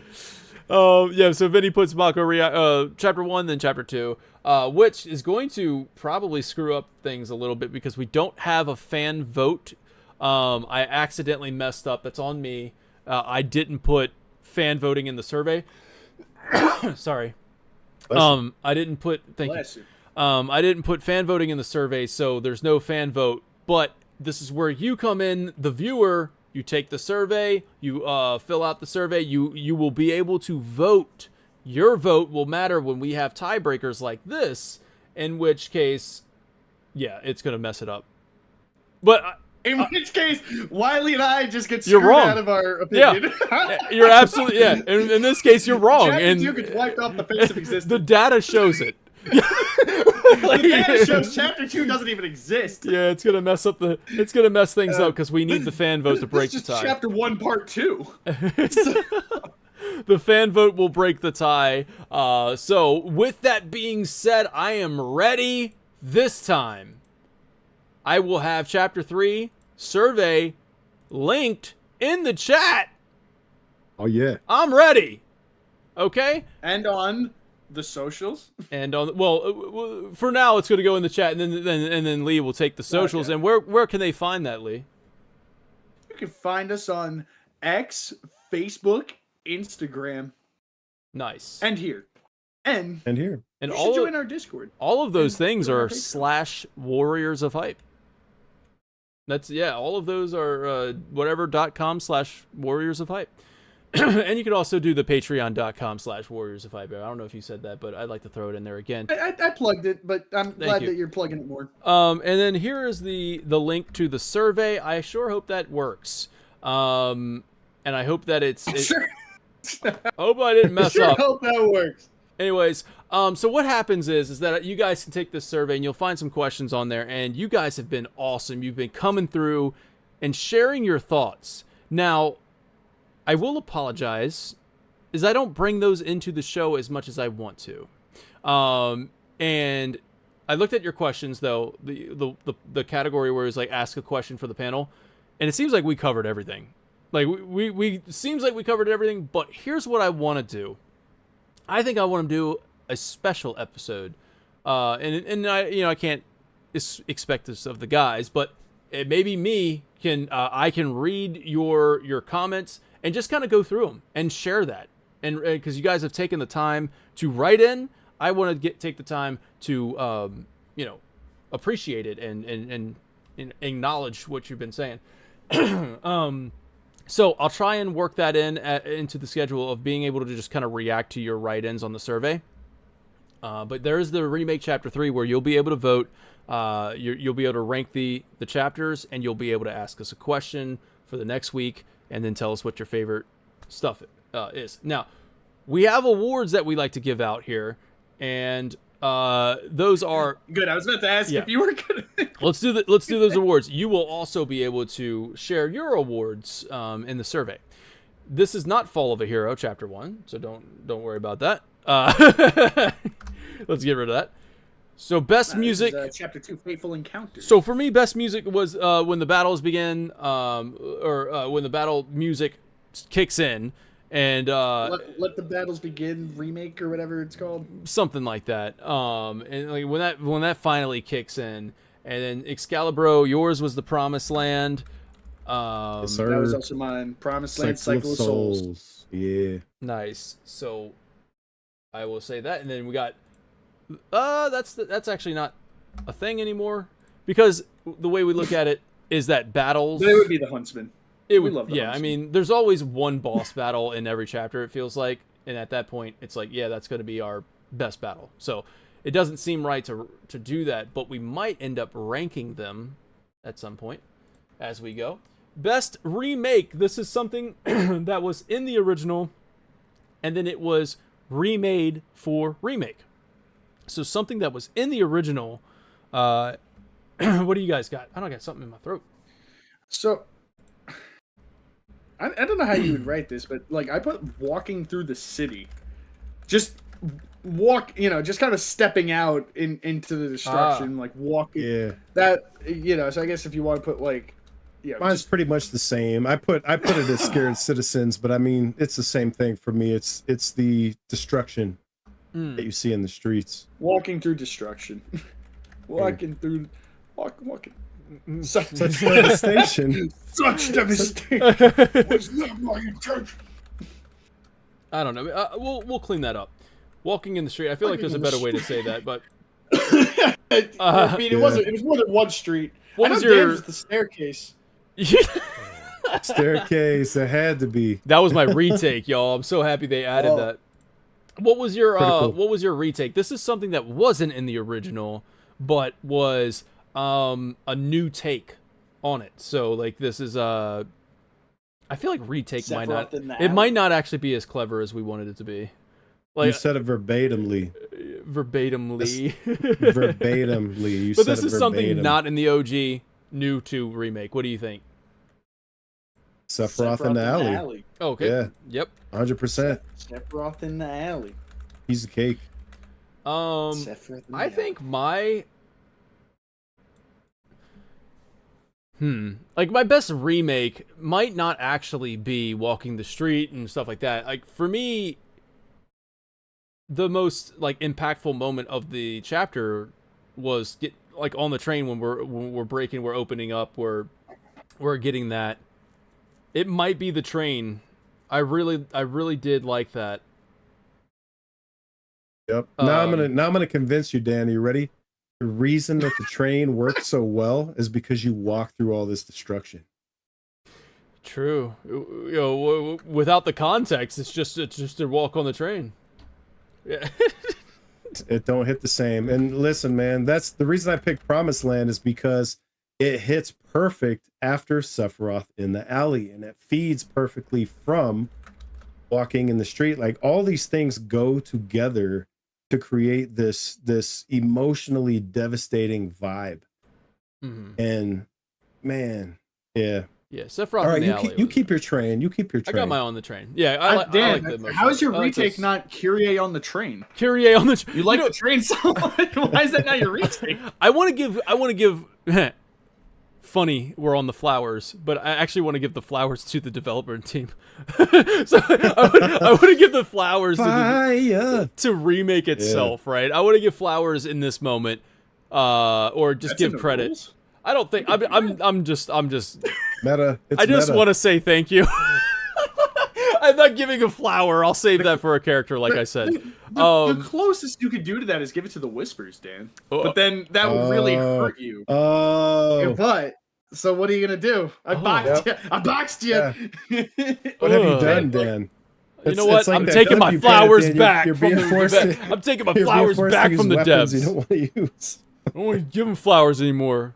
I want to say a shout out to Remake itself for what they do here. They don't shy away from quiet moments. Like Rebirth. I know where you're going with this. Don't do it. I'm just gonna say you gonna use that limit break. I'm just gonna say limit break. I don't know. I don't even know what causes the limit break. But but it's like Rebirth had too many. Like, oh, we got to get to the next action. We got to get more. We got to get to the next big thing. We can't dwell on this too long. Whereas Remake feels like it was allowed. You were allowed to walk through this destruction. Allow the weight to sink in on you, and allow these quiet moments on the train. Now I know Rebirth had that as well. So I'm kind of curious. It had moments like that. I'm curious of how Remake progresses, because I do feel like I remember Remake allowing the pacing, allowing the quiet moments. And as we play Remake, I'm going to be paying attention to that a little bit. But it's something that stood out to me in this chapter where I was like, they really allowed it. Yeah. The pace is totally different, man. You got 18 chapters for Midgar versus 14 for this crazy amount of content. And True, but those 14 chapters are loaded. Yeah. Bro, those 14 chapters they're all chapter 8 from Remake, bro. Especially chapter 3. Yeah, so and like Poet's like, I wish we got more of the topside cities. And like honestly, we got a really good amount of the topside. Like where it felt really cool, and then we're about to go back up to it later on. So we get a lot more topside in this game that I'm actually really grateful for. I wish I would have gotten more topside in the daylight, but maybe that will be for part 3. I don't know. Okay, so let's keep on going with this. Chapter 3 mentioned. We giving you flowers. Yeah, so he's talking about chapter 3 from Rebirth, or yeah, that was what it took you to. You just clocked that. Yeah, I was like, especially chapter 3. You go, and then it's going over my head right now. It's all right. All right, so my flowers are going to Barrett. Okay. Yep. My flowers going to the slum drunk flower peddler. No. The guy who gives her the belly button piercing. No. Nope. The cutie pie. Barrett. You took my joke. You know, I can't believe nobody's took my dad joke. To Aerith. Took my dad joke. I like that dad joke. on Hey, the Lee. chapter she gives you a Hey, flower. Aerith but I'm gives not- flowers. You don't give flowers. But to I'm not. Aerith. I'm not Come giving on. it to her. I actually had flowers for somebody else entirely, and the irony is we didn't even touch on him much at all during this chapter analysis. My flowers go to Biggs for just constantly questioning terrorism throughout this entire chapter. I mean, I love a guy with a moral Fair. compass. Fair. Like, I love a guy who goes, "Man, what are we doing?" Just shout out to him for questioning terrorists. Yeah, he But also has the. But he also flips the script clarity like, of yeah, mind. we're doing good. That's true. Yeah, He's also down for the ride. After a charismatic cutie takes off his sunglasses, you know, actually not, but like, cutie. Can't do nothing But- about that. Oh but, god. and I love a guy who just goes, "Yeah, what are we doing right Yeah, now?" man, wow. And then Barrett Wow, goes, look "It's at all that. good." And then he's like, "Yeah, you're right. It is all good. What was I thinking?" We love a guy who doesn't need much validation. He's the okay from dad. Yo, are we okay? Are we doing okay? Yeah. All right then. Okay. Cool. Good. Yeah. Let's, Good. let's bomb some more reactors. Oh god. Spoiler alert. They might. My get hype moment was when what do we call that? Jump scare Sephiroth. This was so like this is when Cloud snaps out of it. He thinks he's done. He turns the corner and then boom, there he is right in front of him. Yeah. So I think that's my get hype moment for this chapter, in a chapter that wasn't really like super hype, but yeah, I think that I just really like that jump scare Sephiroth where you thought he was gone, but he's still there, and stuff hits the fan. What about you, Excalibur? Man, it's got to be that Matrix jump onto the train, bro. Nice. Make sure Bullet slow mo. That was cinema. Absolute cinema. Absolute cinema. Lee. Dude, Mm-hmm. I'm actually gonna channel my first playthrough for this hype moment. Okay. Nice. It's literally when Promised Land plays. Just put Promised Land play again. That was one of the, because first of all, I love that song. I really love that song. Such a banger. It's like one of my top not Cycle of Souls specifically, but like the one from Advent Children. Mhm. I love that song. And even when we did the chapter 10 analysis and I pointed out the choir that was singing the Latin lyrics in in Cosmo K. Anytime this song pops up, it's an immediate get hype moment for me. So I think just the moment, Sephiroth and like leaves the alley and you walk out and this is playing and you're just soaking in the weight of what just happened and everything. Absolutely. It's a great moment. It's just the subtlety of that music and that motif kicking in, man. Yeah. It's my get hype moment. It's the subtlety and the subtlety really got me hyped, actually. What's your get hype moment? Oh man, just really love the subtle when this moment. somber musical piece played. Yo, when Barrett took off his glasses and you could see his eyes, bro, that was my get hype moment. I was Thanks, thinking about dude. it. Hey, I can was see really that. thinking about it. can I see was. that. That's Don't why I even was. joke. I'm gonna have to change mine. Right? I'm changing it. Are you really doing that? Yeah, I'm changing it. Yep. Yeah, What I you're learned right. is that You're Wiley's right, you're very right. flip-floppy this episode. Well, no, like I said, I have thoughts. I don't have opinions. Like I don't invest in Holy- emotional whatever. It's just like, okay, that I feel that way right now, Yeah. but like somebody's gonna say something, I'm gonna process it, and it's like Yeah. that makes sense to me. That's what it's all I'm about. not bro. embarrassed to change my mind. I don't care. That's right, man. You're allowed to do that. There's I'm this allowed to thing do that. Carter You're allowed to do Dragoon that. King and I have thoughts Excalibur. I have thoughts, not opinions, Excalibur. I have thoughts, not Opinions are useless, man. Like, come on, opinions change. Oh man, good stuff, y'all. This was Hey, I what was think your shirt this episode? Oh, because yeah. you got I'm Incident inverted, after but it's incident. incident. Yeah, Oh, it's after yeah, because Nibelheim incident in the Mhm. alleyway. Yeah, That's yeah, right. yeah, yeah. I Okay, didn't see the shirt.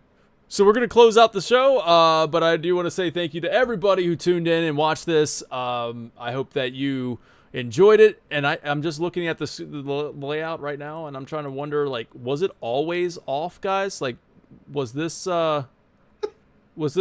was there always like this up here? Did we this like you know, it's outside of the tile? I don't like that. I sure hope not. Anyways, thank you so much for watching this episode. We will hopefully go through your survey submissions and responses. Responses sounds better than submission. We'll go through all that, answer them, and respond to it as well. But thank you so much for watching this episode. Here comes our awesome intro music by Fuzz Pixels. And I also got requests for Jackie's Journal one more time. So I will do Jackie's Journal and then Fuzz Pixels also with our new Warriors of Hype theme song. Yeah. So thank you so much for watching this episode. We'll see you next week. Take care now. Bye then. Here comes Jackie's Journal.